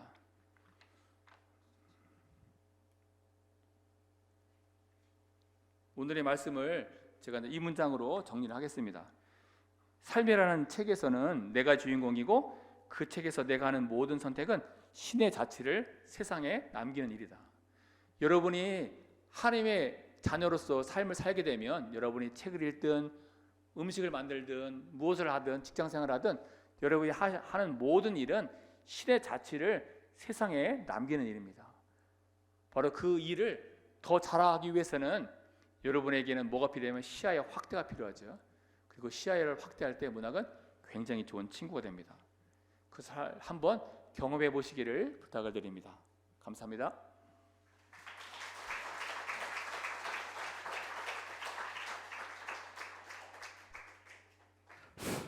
예, 즐거우셨죠?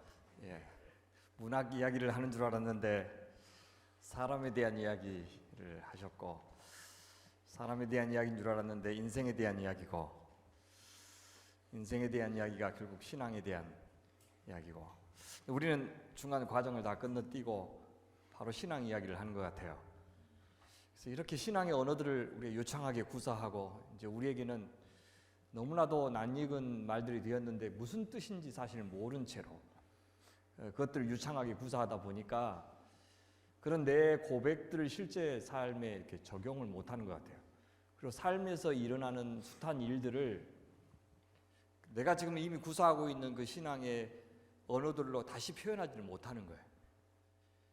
그래서 우리는 너무 추상적인 세계에서 언어는 구사하지만 삶은 전혀 따로 사는 그런 것 같아요. 문학이라고 하는 것은 이제는 이미 하나님께서 세상 곳곳에 두신 자신의 자취들을 나의 말로 표현하고, 그렇죠? 그다음에 해석해내는 그 능력을 갖는 중요한 연장 도구로 하나님 우리에게 주신 것이 아닌가. 그래서 종교적인 언어를 구사하지 않더라도 우리는 이제 하나님에 대해서 일상적인 말로 표현할 수 있고, 그렇죠? 또 실감나게 살아낼 수 있는, 그래서 이야기들이 풍성해지는. 그래서 가까이 있는 것들로 글을 쓰신다는 말씀, 이미 족하다는 말씀 참 와닿지 않습니까? 그래서 우리들도 얼마나 하나님과 함께 지내는 이야기들이 많을까요? 그래서 굉장히 풍성할 것 같습니다. 감사드립니다. 우리 좀 질의응답 가는 시간. 그래서 이제는 여러분들이 지금 참고 기다리셨으니까 이제 곤란하게 하는 시간. 그래서 정말 얄궂은 질문 가능하면 너무 뭐 쉽고 뭐 이렇게 그런 거 하지 말고, 그죠? 아주 쩔쩔매게 만드는 그런 질문들. 자, 하십시다. 누가 먼저 하실까요? 이 정유정 작가는 여기 한평 사람입니다. 그래서 정말 딱 그 스토리예요. 간호사로 하시다가 글 쓰고 싶어서 견딜 수 없어서 남편이 많이 기다려 주셨어요. 자, 예. 다시.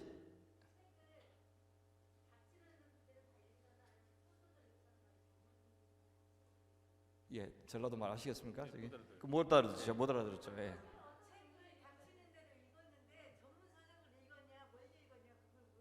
농민일보 읽었다 아까. 네, 맞습니다. 아니요, 저는 제가 살아가는 삶의 바운더리 안에 들어오는 책을 보고 저를 설레게 하는 문장이 있으면 읽습니다. 그러니까 그것이 아무리 위대한 책이고 고전이어도 저를 설레게 하는 문장, 제 아내를 봤을 때 딱 느낌이 오죠, 그죠? 예, 그 느낌이 안 오면 저는 어떤 경우든 책을 읽지 않습니다. 그리고 저는 책을 읽을 때 한 권만 읽는 것이 아니라 저는 글을 읽는 훈련이 좀 돼 있으니까 보통은 2권 내지 3권을 동시에 읽고 많을 때는 5권, 6권을 동시에 읽습니다. 그러니까 책을 읽다가 피곤하면 접어놓고 또 다른 책 읽고 접어놓고 다른 책 읽고. 근데 이제 머릿속에서는 그것들이 이제 훈련이 되어 있기 때문에 조각처럼 이렇게 딱딱딱 읽습니다. 한참을 뛰어서 읽어도 별로 어렵지 않습니다. 쭉. 예, 맞어요. 근데 이제 장점은 낯선 것이 딱 들어가면 스파크가 딱 일어납니다. 그 스파크가 일어날 때 그냥 메모를 하고 그거 가지고 제가 글을 쓰는 소재를 삼죠. 아마 박대 목사님 똑같은 스타일로 글을 읽을 겁니다.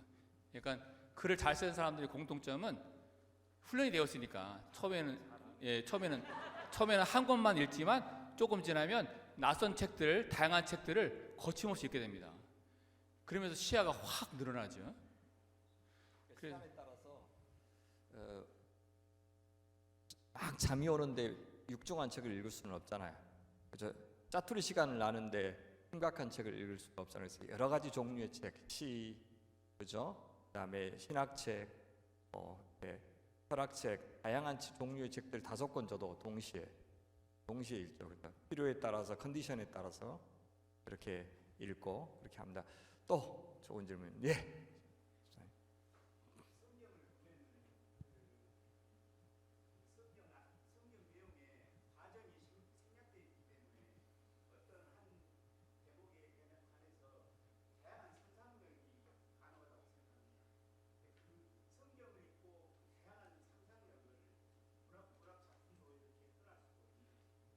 예, 있습니다. 우리가 성경에 보면 세겜이라는 지명이 나옵니다. 세겜. 우리 머릿속에는 세 개만 있지 아무것도 떠오르지 않죠. 예. 제가 한 평 하면 아무것도 떠오르지 않습니다. 반면에 남원하면 딱 떠오릅니다. 제가 군대 생활을 했기 때문에. 예. 그러니까 뭐가 필요하냐면 그것을 입체적으로 보는 눈이 필요합니다. 입체적으로 보는. 우리는 성경에 관한 지식만 배우지 그 당시 사람들이 어떤 모습으로 길이 펼쳐져 있고 그 길이 어떤 길과 만나는지를 모르죠. 그러니까 세겜은 북이스라엘에서 교통의 요지입니다. 그러니까 사건들이 그렇게 많이 일어나는 거죠. 그러니까 여러분의 머릿속에 지리 개념이 들어가 있어야 됩니다. 지리 개념. 그걸 잘 이해를 못하면 요즘 잘 나가는 지리의 힘 이런 책들 읽고 그다음에 그것이 성경 속 세계랑 어떻게 연결되는지를 여러분이 찾으시면 됩니다. 그러니까 여러분이 조금만 부지런하시면 성경은 기가 막히다는 것을 알게 됩니다. 저는 막 너무 좋아가지고 막 왔다 갔다 합니다. 그럼 아내가 집에서 이렇게 바쁜 사람은 생전 처음 봤다고. 왜냐면 이 책 저 책 뽑아보고 그러다 보면 입체적인 그림이 보이죠. 막 너무 좋으니까 막 정신없이 메모하고 그러면 아내랑 막 부딪히기도 합니다. 너무 바빠가지고. 그럼 아내가 돈도 못 버는 사람이 왜 이렇게 집에서 이렇게 열심히. 그러니까 저는 자료 정리하고 필사하고 또 파일링하고 또 구상하고 책 쓰고 그러니까 무지 바쁜 거죠. 이것이 여러분의 노년의 삶이 되어야 됩니다. 그러니까 여러분이 너무 바빠가지고 나이가 들 틈이 없어야 돼요. 예, 저는 그것이 문학이 굉장히 중요한 역할을 한다고 생각을 하고 있습니다. 지금 무지 바쁘잖아요. 예. 예, 옛날에 이제 김성일이라는 그 목사님이 되셨는데 상상력이 너무 과하면 성경이 허락하는 범위 내에서 상상력의 한계는 또 제한돼요. 성경 저자가 하고 싶은 말이 있잖아요. 굉장히 많은 사건들 가운데 이 사건을 선택하고 이것을 이런 식으로 배열하게 된 것은 저자의 의도가 있죠. 그 저자의 의도 속에서 말씀하셨듯이 충분히 말하지 않는 부분은 독자들의 상상의 몫으로. 근데 그 상상은 결국 내가 살아온 이야기만큼 넣을 수 있어요. 네, 거기까지는 성령께서 허락을 하시는 것 같아요. 그래서 예를 들어서 우리 사도행전 6장에 보면 헬라파 유대인들과 히브리파 유대인들이 서로 다퉜죠. 헬라파 유대인들이 구제에 빠지는 문제 때문에. 그러면 어떻게 다퉜을까? 어느 정도 다퉜을까? 도대체 서로 무슨 말들이 오고 갔을까? 이것은 우리가 교회에서 갈등을 겪어본 분들은 혹시 이런 일들이 거기도 일어나지 않았을까 하는 그런 상상들 있죠. 그런 상상들이 풍성해질수록 그 본문이 나와 상관이 있는 이야기가 되는 거죠. 그래서 사실 문학을 많이 접하면 그 상상력이 훨씬 더 풍성해져서 성경이 생생하게 아마 다가오는 경험을 할 겁니다. 또 질문하실까요? 예.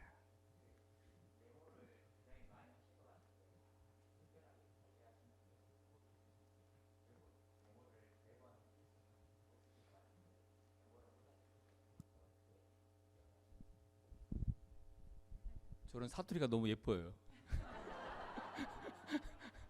그 맨 뒤에 꺾는 거 어떻게 꺾는 거예요?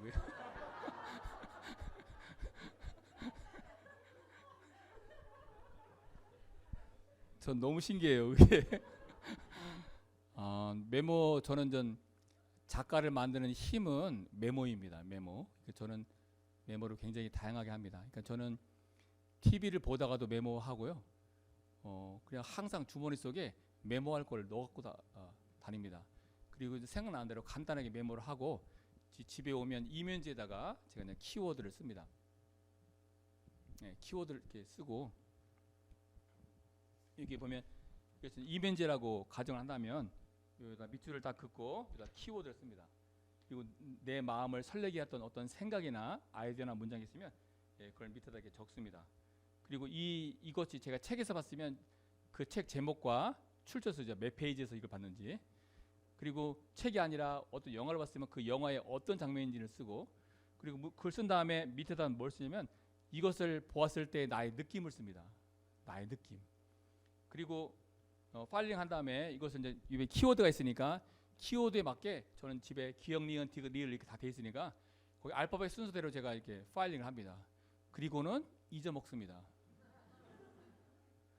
그리고 또 다른 책을 보다 보면 어떤 주제가 있죠. 그러니까 파일링이 저희 집에는 굉장히 많습니다. 목사님만큼은 책은 없지만 어쨌든 한 벽에다가 파일링 노트가 꽉 차 있죠. 그리고 그 주제별로 돼 있는 경우도 있고 기억 니은 순으로 되어 있는 경우도 있고 어떤 경우는 뭐 정리하다가 피곤해가지고 정리 중인 파일도 있고 아니면 책 제목으로 따라서 파일링한 것도 있고 다양하게 있습니다. 그렇게 파일링 하다 보면 시간이 조금 필요하죠. 몇 년의 시간이 필요합니다. 그러나 저는 짧은 시간에서도 굉장히 많은 파일링을 했습니다. 그리고 이제 어느 날 순간에 머리가 피곤하죠. 머리가 피곤하면 그냥 아무거나 꺼내가지고 봅니다. 보면 같은 파일링 안에서도 겹치는 것이 보이고 또 내가 한 파일링이 다른 파일링에도 있다는 것을 알게 됩니다. 그러면 찾다 보면 비슷한 것이 보이죠. 그럼 그때 그걸 시간 내서 묶어놓습니다. 그리고 묶은 다음에 쭉 읽으면서 그 전체에 대한 느낌을 또 하나의 이면지에 정리합니다. 그럼 엑기스가 뽑아나오고 스토리가 반쯤 만들어집니다. 그리고는 다시 파일링을 넣고 잊어버립니다. 이게 뭐냐면 묵은지를 만드는 방식입니다. 묵은지. 그러니까 핫한 프레시한 아이디어도 필요하지만 깊은 그 생각이 깊어지도록 기다리는 거죠. 그렇게 해서 이면지가 어떤 경우는 뭐 20장, 30장, 어떤 경우는 뭐 5장, 10장이 됩니다. 그리고 그래서 10장, 이면지 10장을 가지고 제가 문장을 1개나 2개를 만듭니다. 그죠? 근데 저 조금 편하게 생각하시는 사람들은 한 장 정리해 가지고 한 장을 다 써먹으려고 합니다. 그죠? 깊이가 없는 거죠. 그러니까 저는 10장을 열심히 10장을 정리할 때까지 책을 굉장히 많이 읽어야 되죠. 그리고 겨우 한 문장을 뽑아냅니다. 엑기스를 뽑아내는 거죠. 그러니까 당연히 깊어질 수밖에 없는 거죠. 그러니까 그런 노력이 필요한 거죠. 그러니까 많은 분들이 이제 영어 공부할 때, 저는 영어 공부할 때를 어떻게 표현하면 버킷, 양동이다 표현하는데 그 버킷에 예를 들어서 그게 100이라고 하면 우리가 100이라는 정보 가운데 우리가 써먹는 것은 많아야 5% 내지 6%를 써먹습니다. 근데 그 5%나 6%가 어떤 것에 해당이 될지 모르기 때문에 제가 100개를 준비하는 거예요. 그러니까 저는 100개를 공부해가지고 내가 공부한 것 중에 5개나 6개를 이해하는 겁니다. 여러분이 제 책을 봤으면 책 뒤에 굉장히 많은 각주가 있죠. 그게 5%나 6%예요. 그러면 그 나머지는 얼마예요? 어마어마한 데이터가 있는 거죠. 그죠? 근데 그 정도의 데이터를 자기가 할 정도의 여러분이 배짱이 있어야 합니다. 그러면 거침이 없는 거죠. 그 방대한 데이터를 내가 이해하면. 그러니까 그것이 빠른 시간에도 가능하다는 거예요. 박대영 목사님 전문가니까 분명히 그렇게 관리를 하고 계실 겁니다. 제가 말을 하지 않아도. 그러니까 여러분도 비슷한 방식으로 자신의 삶을 그렇게 해 나가면 여러분은 저자가 되지 말라고 해도 저자가 될 수밖에 없어요. 생각해 보세요. 내가 그렇게 열심히 노력하고 하는데 하나님이 가만두나? 절대 가만두지 않습니다. 반드시 그것을 다른 사람과 나누게 하세요. 샘플이잖아요. 네. 그러니까 박 목사님이 하신 파트를 저는 문학으로 하는 거예요. 문학으로. 예, 문학으로. 좋은 질문입니다. 뭐 하실 사람들처럼 그렇게 표정이 뭐 이제 그렇게. 잠깐만.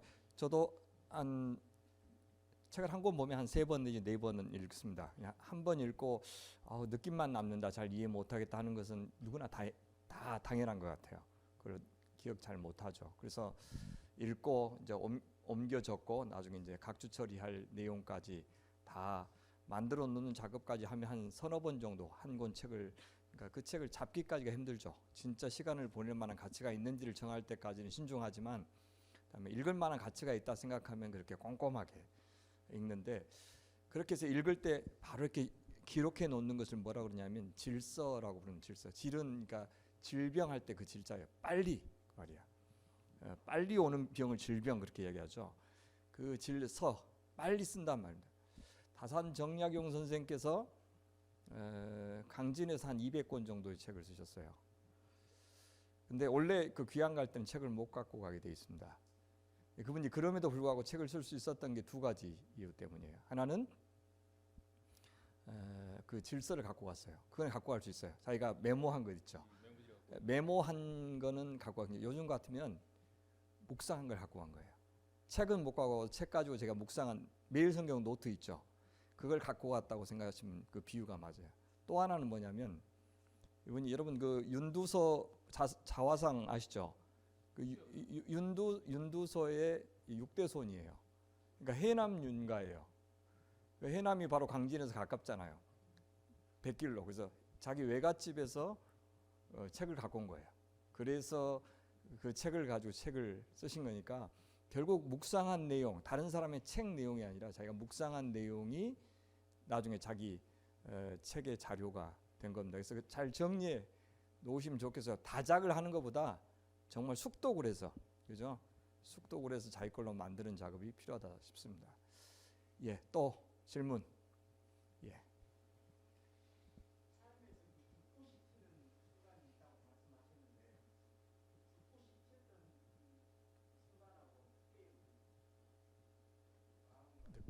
듣고 싶었던 게 뭐죠? 책을 읽을 때 불꽃이 튀는 순간 있잖아요. 외국어니까 제가 너무 좋아요. 살다 보면 어떤 순간이냐면 늘 익숙하게 봤던 건데 그게 새롭게 다가오는 순간이 있습니다. 신기하게도. 바로 이제 그 순간을 여러분이 경험을 하게 되면 그때가 어떤 순간이 되냐면 하나님이 나의 삶을 새로운 방식으로 재개편하려고 한다는 것을 이해하시면 됩니다.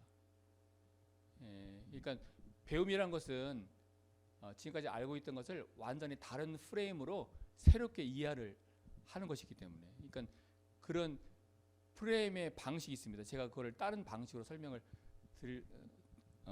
드리겠습니다.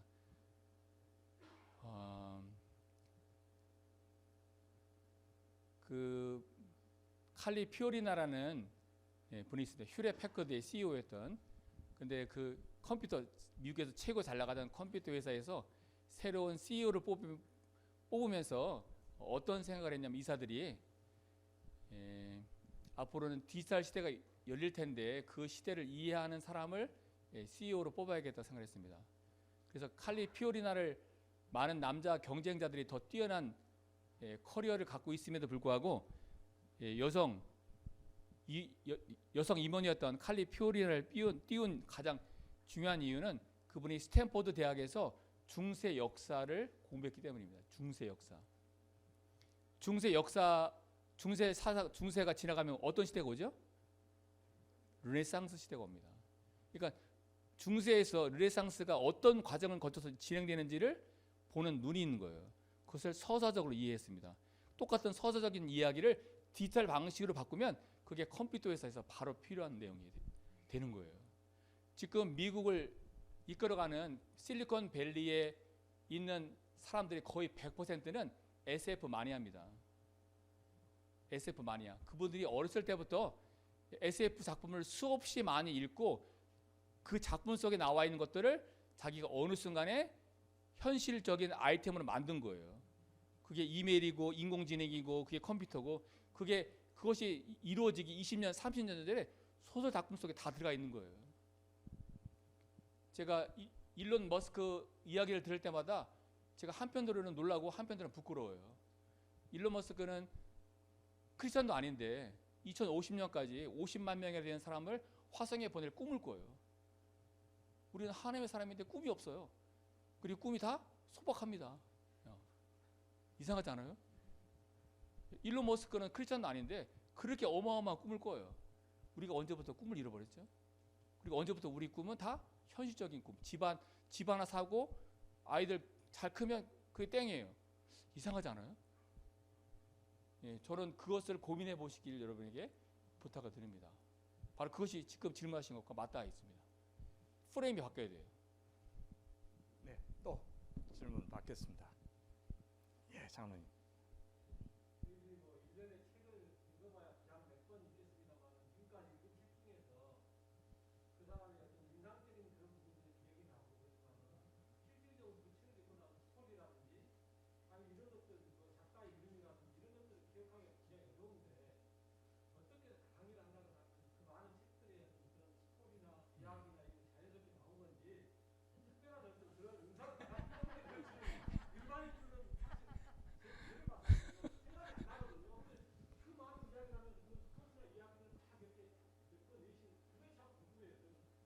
배고프면 돼. 배고프면 다 돼.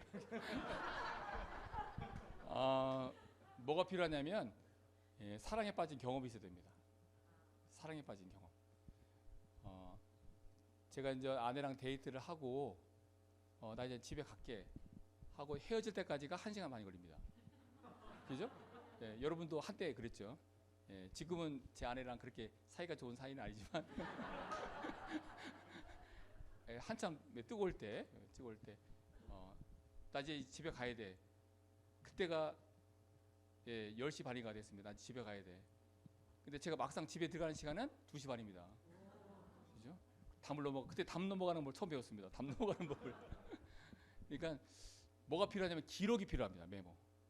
기록. 그리고 어떤 것이 필요하냐면 반복적으로 자료를 다른 눈으로 보는 거. 그러니까 내가 처음에 정리한 것과 나중에는 실망할 때도 있고, 처음에는 아무런 생각 없이 그냥 가볍게 메모했는데 나중에 보니까 너무나 중요한 정보예요. 그때 자세하게 기록하는 것을 막 후회하가 막 되는 순간이 있습니다. 그런 경험들이 늘 반복되는 거예요. 그리고 뭐가 필요하냐면 여러분이 좋아하는 것은 잊혀지지가 않습니다. 근데 그것이 약한 거예요. 그러니까 아직 여러분이 좋은 책을 못 만난 거예요. 좋은 책을 보게 되면 그게 여자친구 얼굴하고 똑같습니다. 잊을 수가 없는 거예요. 선명하게 기억나기 때문에. 그리고 많은 분들이 저에게 책을 많이 읽었냐고 물어보는데 저는 책을 그렇게 많이 읽지 않았습니다. 저는 논문을 엄청나게 읽었지. 논문은 별로 도움이 안 돼요. 그러니까 제가 책을 열심히 읽었다면 한국 뒤집어졌을 겁니다. 저는 그 정도의 배짱이 있거든요. 근데 저는 학술 논문을 주로 읽었기 때문에, 근데 저는 책을 많이 읽는 것도 필요하지만 뭐가 필요하냐면 여러분이 재미있게 읽는 게 필요한 거예요. 재미있게 읽는. 여러분이 좋아하는 일은 밤새워서 합니다. 제가 처음에 스타크래프트 나왔을 때, 그때 스타크래프트 하시는 분 예전에 손 한번. 스타크래프트 처음에 나왔을 때 제가 저녁 때 밥 먹고 이제 컴퓨터 하면 스타크래프트 게임을 시작했습니다. 그리고 그런데 아유 피곤하다 자야지 하고 생각했습니다. 그때가 몇 시냐면 새벽 5시. 저는 1시간인가 2시간 했다고 생각했습니다. 그래서 CPU에 탁 터졌습니다. 아내가 이제 그걸 보고 그 게임을 숙였습니다. 근데 저는 그때 당시 컴퓨터 지식이 없어가지고 아내가 지운 줄 알고 그다음부터는 못했습니다. 근데 나중에 보니까 아이들이 게임을 하는 거예요. 엄마한테 배워가지고 엄마가. 그러면 저녁만 되면 이제 싸움이 납니다. 저랑 5살 먹은 큰 놈이랑 아직도 말 못하는 3살짜리가 서로 하겠다고. 바로 좋아하기 때문에. 그러니까 좋아하면 어떻게든지 길을 뚫습니다. 그러니까 그 좋아하는 것을 내가 찾을 때까지 시간이 걸리지만 한번 딱 경험하면, 그게 어떤지 한번 딱 경험하면 삶이 저절로 바뀝니다.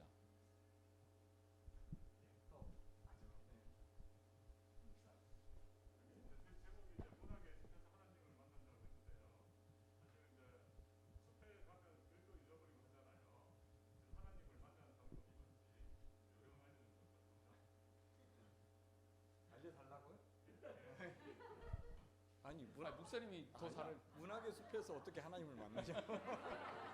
길 잊어버리지 않고 만날 수 있는. 예를 들어서 여러분들이 이제 김은국 작가가 쓴 순교자라든가 아니면 단테가 쓴 뭐 신곡이라든가 아니면 앤더 슈샤크의 침묵이라든가 그런 작품을 읽으면 여러분이 고민을 하게 됩니다. 왜 그 사람들이 신앙이 그렇게 흔들렸을까? 그렇게 신실한 사람들이 왜 내가 볼 때 안타까운 선택을 그렇게 계속 반복해서 할까? 저는 그런 것들을 여러분이 무엇으로 이해하셔야 되냐면 스토리가 아니라 살아있는 입체적인 인물로 이해를 하셔야 합니다. 살아있는 인물. 저는 모세 이야기를 읽을 때 그렇게 생각합니다. 모세가 지금 나이가 들었어요. 미디안 광야가 황량합니다. 그 들판에서 80대 노인이 한량없이 양떼를 몰고 있어요. 그죠? 그러면 그 모세가 석양을 바라보면서 자기가 살아온 인생을 회고합니다. 모세의 마음속에는 어떤 생각들이 가득할까요? 저는 회한이 가득할 거라고 생각합니다. 회한. 내가 그때 젊은 날 바보 같은 선택을 해서 이 모양 이 꼴로 자신의 인생을 실패했다고 생각했겠죠. 그러니까 하나님은 그런 시간이 모세에게도 필요하다는 것을 하나님 아신 거예요. 한번 꺾이는 시간, 자기 자신에게 실망하는 시간, 예, 그런 시간이 예, 모세란 인물을 새롭게 만드는 거죠. 예, 전 말을 안 해도 박대영 목사님도 몇 번씩 꺾였다는 걸 제가 알죠. 예, 아마 여러분도 마찬가지라고 생각이 듭니다. 우리는 다 한두 번씩 꺾어본 기억이 있죠. 그러나 하나님이 그 꺾인 그 실망감 속에 무너져 앉는 것이 아니라 다시 일어서게 하잖아요. 예, 그것이 하나님이 여러분과 함께하는 증거고, 바로 그 힘을 문학이 도와주는 거죠. 입체적으로. 신앙이 참 어려운 게 이제 하나님이 안 보이시잖아요. 좀 음성도 또 모습도 그분이 계시다고 전제하고 그분을 믿어야 되고 나를 맡겨야 되고 그분의 뜻이 무엇인지 안다고 생각해야 되고 형상도 없는 내 마음을 헤아린다고 우리가 이야기하고 그걸 어떻게 할 수 있어요? 그분 한 번도 뵌 적이 없는데 무엇이 선이고 무엇이 악이고 뭐가 죄고 뭐가 죄 아닌지를 어떻게 정할 수 있죠? 그래서 다시 사람한테 질문하기 시작한 거예요. 근데 사람은, 눈에 보이는 사람은 쉽게 이해할 수 있는 게 아니라 진짜 오리무중입니다. 그 하나님과 그 인간이 만나는 그 방식이 신앙인데 내 인생에서 내가 통제할 수 있는 것이 몇 가지나 돼요. 누군가는 열심을 부리고 누군가는 엇나간 것처럼 보이는데 그 사람이 살아온 삶의 이야기들을 보면 아이고 나도 저 상황이었으면 저렇게 살았겠다 라는 생각이 들어요. 쉽게 내가 살아온 걸 가지고 누군가를 판단할 수 없는, 저 사람 참 신앙이 좋다 안 좋다 믿음이 강하다 약하다 말할 수가 없어요. 그러니까 정확히 우리가 어떤 명제적인 진리에 동의하면 그리스도인이고 동의하지 않으면 그리스도인 아니고 이렇게 말할 수가 없어요. 도저히 미워할 수 없는 악인이 있고 도저히 좋아할 수 없는 의인이 있어요. 그죠? 같이 밥 먹기 싫은 재수없는 의인들도 있고, 그죠? 아 너무 짠하고 감옥 안에 갇혀 있고 누구 사람을 심지어 죽이고 막 그랬는데도 너무 짠하고 공감이 되는 그런 사람들도 있고, 그렇죠? 알코올 중독 걸린 남편 보면 살아온 내력을 보면 또 이해가 되잖아요. 미워할 수도 없고 외면할 수도 없고, 외면했다 그래서 그 사람을 뭐라고 할 수도 없고, 그렇게 보면 사실 그런 총체적인 인간에 대해서 말해주는 것이 이제 문학인 것 같아요. 그래서 문학을 이해하면 우리가 좀 말더듬이가 되는 것 같아요. 너무 서둘러서 이렇게 단정짓거나 평가하거나 판단하지 않고 그럴 수도 있겠다. 좀 기다리고 머뭇거리고 또 침묵도 하고 그러면서 좀 풍성해지죠. 말 안 해도 좀 많이 이해가 되고 사실 그래야 겨우 견딜 수 있는 게 인생 아닌가요? 우리 어르신들은 더 잘 알잖아요. 하나님만 믿으면 인생 형통하고 원하는 대로 다 되고 그래왔던 인생은 없잖아요. 그런 것처럼 자꾸 이제 교회에서 되지도 않는, 사실 이루어지지도 않는 그런 말들만 무성하기 때문에 나만 안 되는가? 저분은 신앙이 참 좋아서 되는데 나만 경험하지 못하는가 하면서 신앙적인 열등감을 느끼고 정말 실제를 붙잡지 못하고 허상만 붙잡다가 인생 끝나는 경우도 있을 것 같아요. 그래서 문학은 인간을 정직하게 있는 그대로, 인간이 사는 삶에 대해서 있는 그대로 대면하게 만들어주는 힘이 있지 않은가 하는 생각이 들어요. 예, 또 질문하십시다. 예. 예.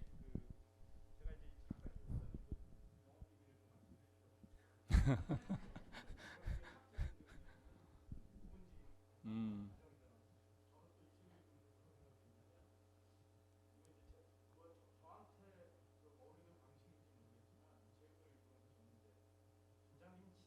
음. 음.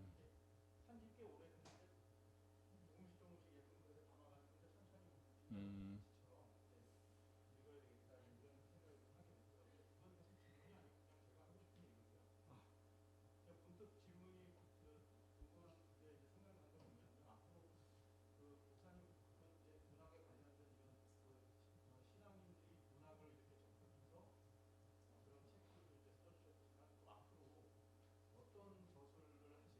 음.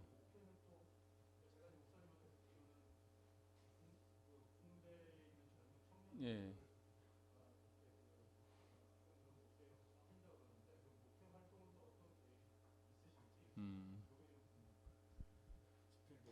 집필 계획 저는 이제 내년까지 이제 계약이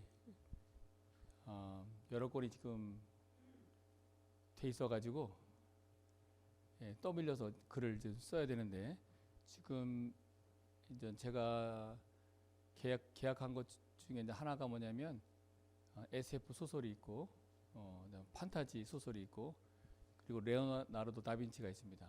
레오나르도 다빈치를 뭐 그가 어떤 말을 했다, 뭐 무엇을 했다 이런 식이 아니라 레오나르도 다빈치가 지금 시대에 태어났다면 우리가 살아가는 세계가 어떤 식으로 바라보이고 그는 어떤 선택을 했을까 그것을 제가 가상해서 문학의 눈으로 지금 쓰려고 합니다. 저는 어떤 생각을 하고 있냐면 우리 기독교인 가운데 뛰어난 전문가들이 굉장히 많고 경험의 폭이 넓은 분들이 많은데 그분들이 단전 기독교 안에서만 머물러 있는 것이 좀 안타까운 거죠. 그러니까 우리가 회복해야 될 용도는 무궁무진하게 많은데 자기가 저는 어떤 생각을 갖고 있냐면 여러분이 좋아하는 취미나 아니면 여러분이 갖고 있는 재능은 거룩한 뭔가와 연결되어 있다는 거죠. 하나님이 여러분에게 어떤 것에 관심, 음식 만드는 것에 관심을 갖게 하셨으면 하나님이 솜씨 좋은 것을 끝내라고 그 능력을 주신 게 아니라는 거죠. 뭔가 그것을 뻗어 확장시키라는 거죠. 그걸 확장시키면 여러분이 뻗어나간 만큼 하나님 나라가 확장되는 거죠. 그러니까 저는 기독교 안에서 아무도 문학을 다루지 않았지만 그리고 제가 문학을 다룰 때마다 항상 성경을 읽어라, 그 시간 있으면 기도나 해라 그런 얘기를 수없이 들었지만 문학을 제가 열심히 붙잡은 덕분에 그만큼 하나님 나라가 확장된 거잖아요. 그러니까 집사님이 갖고 있는 그 분야의 어떤 분야가 됐든 그것은 하나님이 준 사역의 기회죠. 그리고 그 분야에서 최고가 되는 것이 하나님의 뜻이고 그리고 그 최고를 통해 가지고 교회 밖 사람들이 하나님을 만날 수 있는 기회가 오면 너무나 좋은 거죠. 그러니까 우리는 각 자기가 좋아하는 분야에서 열심히 하되 그냥 열심히 하는 것에서 끝나면 안 된다고 생각합니다. 제가 쓴 책에서 인용을 했잖아요. 위대한 것의 적은 좋은 것이다. 그렇죠? 근데 우리는 대보다 이 정도면 됐어. 다 거기서 스탑하죠. 그렇죠? 그러니까 우리에게는 시야의 확대가 필요한 거죠. 하나님이 왜 나에게 이런 것이 계속 내 눈에 들어오게 할까? 나는 왜 자꾸 여기에 관심이 갈까? 그것을 선하게 우리가 활용을 하면 여러분의 능력이 펼칠 장은 무한정하게 늘어나게 되어 있습니다. 목회 계획. 목회 계획. 그렇구나. 저는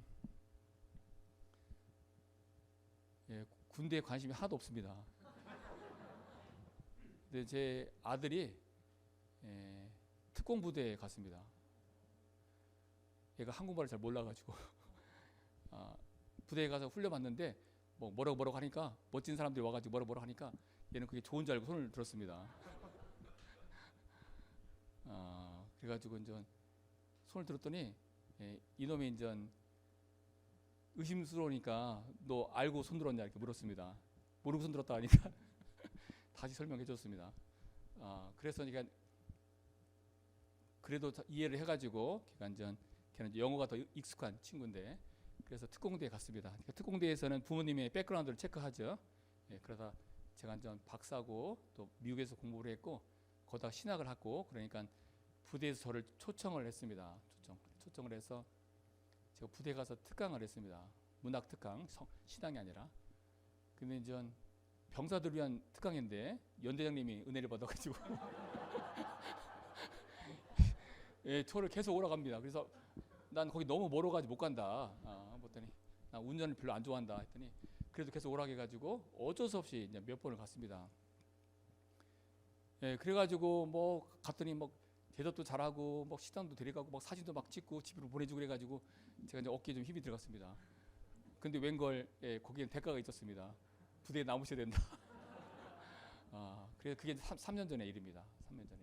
그리고 이제 지금 제가 문학을 많이 활용하는 이유가 뭐냐면 청년들은 아무리 많은 비싼 간식을 싸줘도 교회에 안 나옵니다.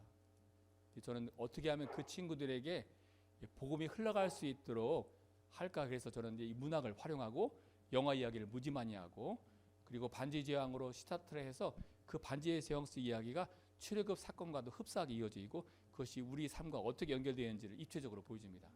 15분 동안에. 예, 그런데 그것이 이제 쌓이다 보니까 아이들이 이해를 하는 거예요. 예, 그래서 저는 짧은 시간에 임팩트 있게 하고 또 그런 것들을 어떻게 하면 부대 안에 뿌리를 내리게 할까, 그것이 저희의 가장 큰 고민이고, 또 반면에 또 고민은 뭐냐면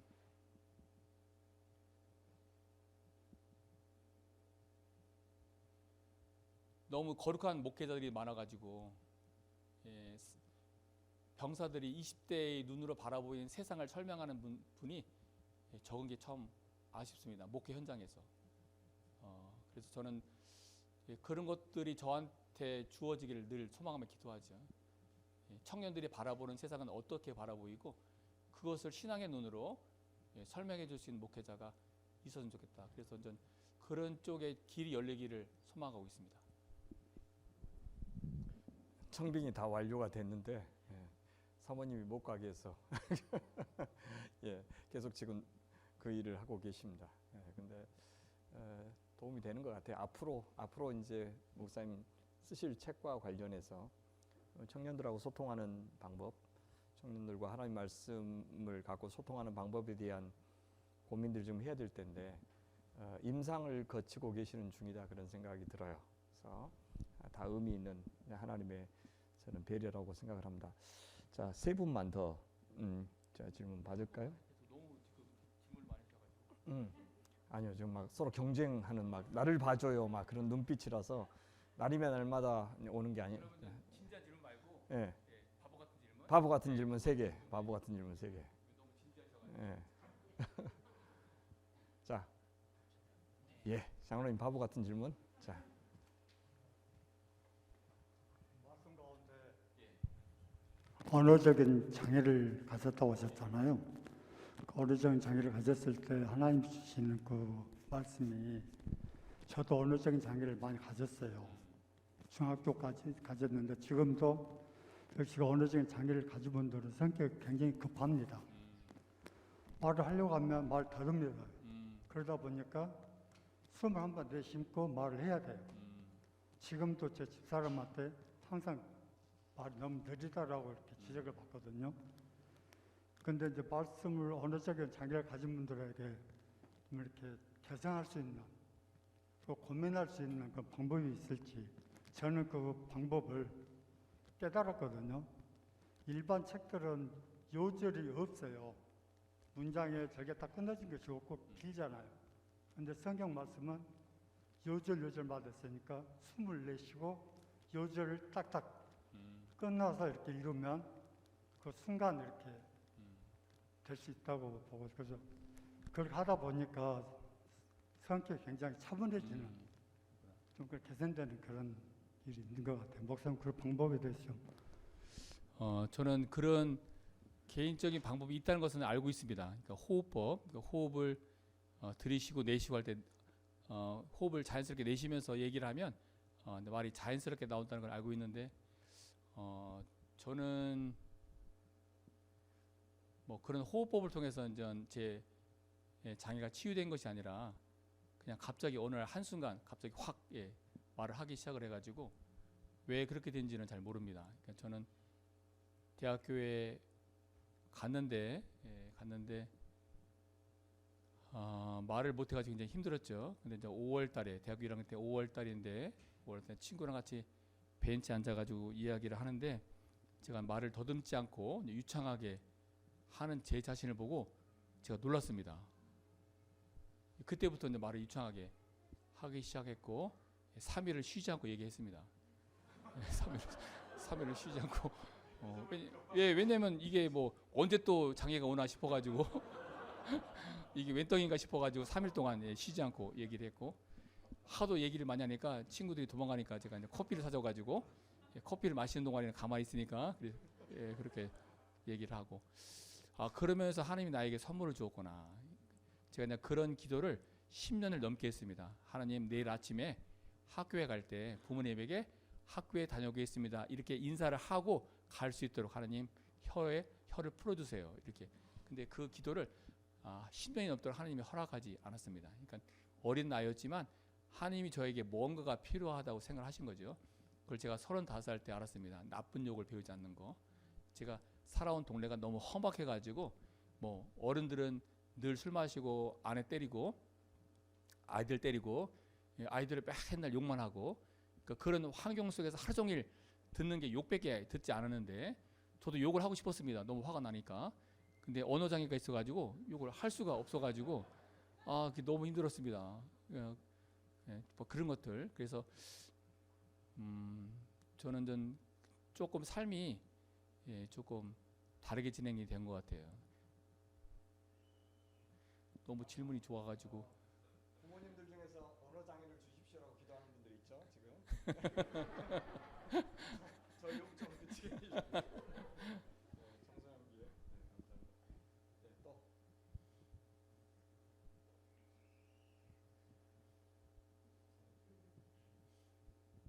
한 분만 더 받겠습니다. 언어 장애가 오실 것 같아요. 근데 도저히 질문 안 하면 집에 가서 그런 분. 저기 되신 것 같고요. 내일 7시 반에 총강교회에서 또 북토크 있습니다. 지금보다 훨씬 더 편안한 자리가 될 것 같아요. 책 안 읽고 오셔도 괜찮아요. 안 읽고 오셔서 현장에서 교제하는 시간 가지면 좋겠습니다. 예, 즐거우셨죠? 네. 얼마나 좋아요. 네, 큰 박수로 감사 드리겠습니다.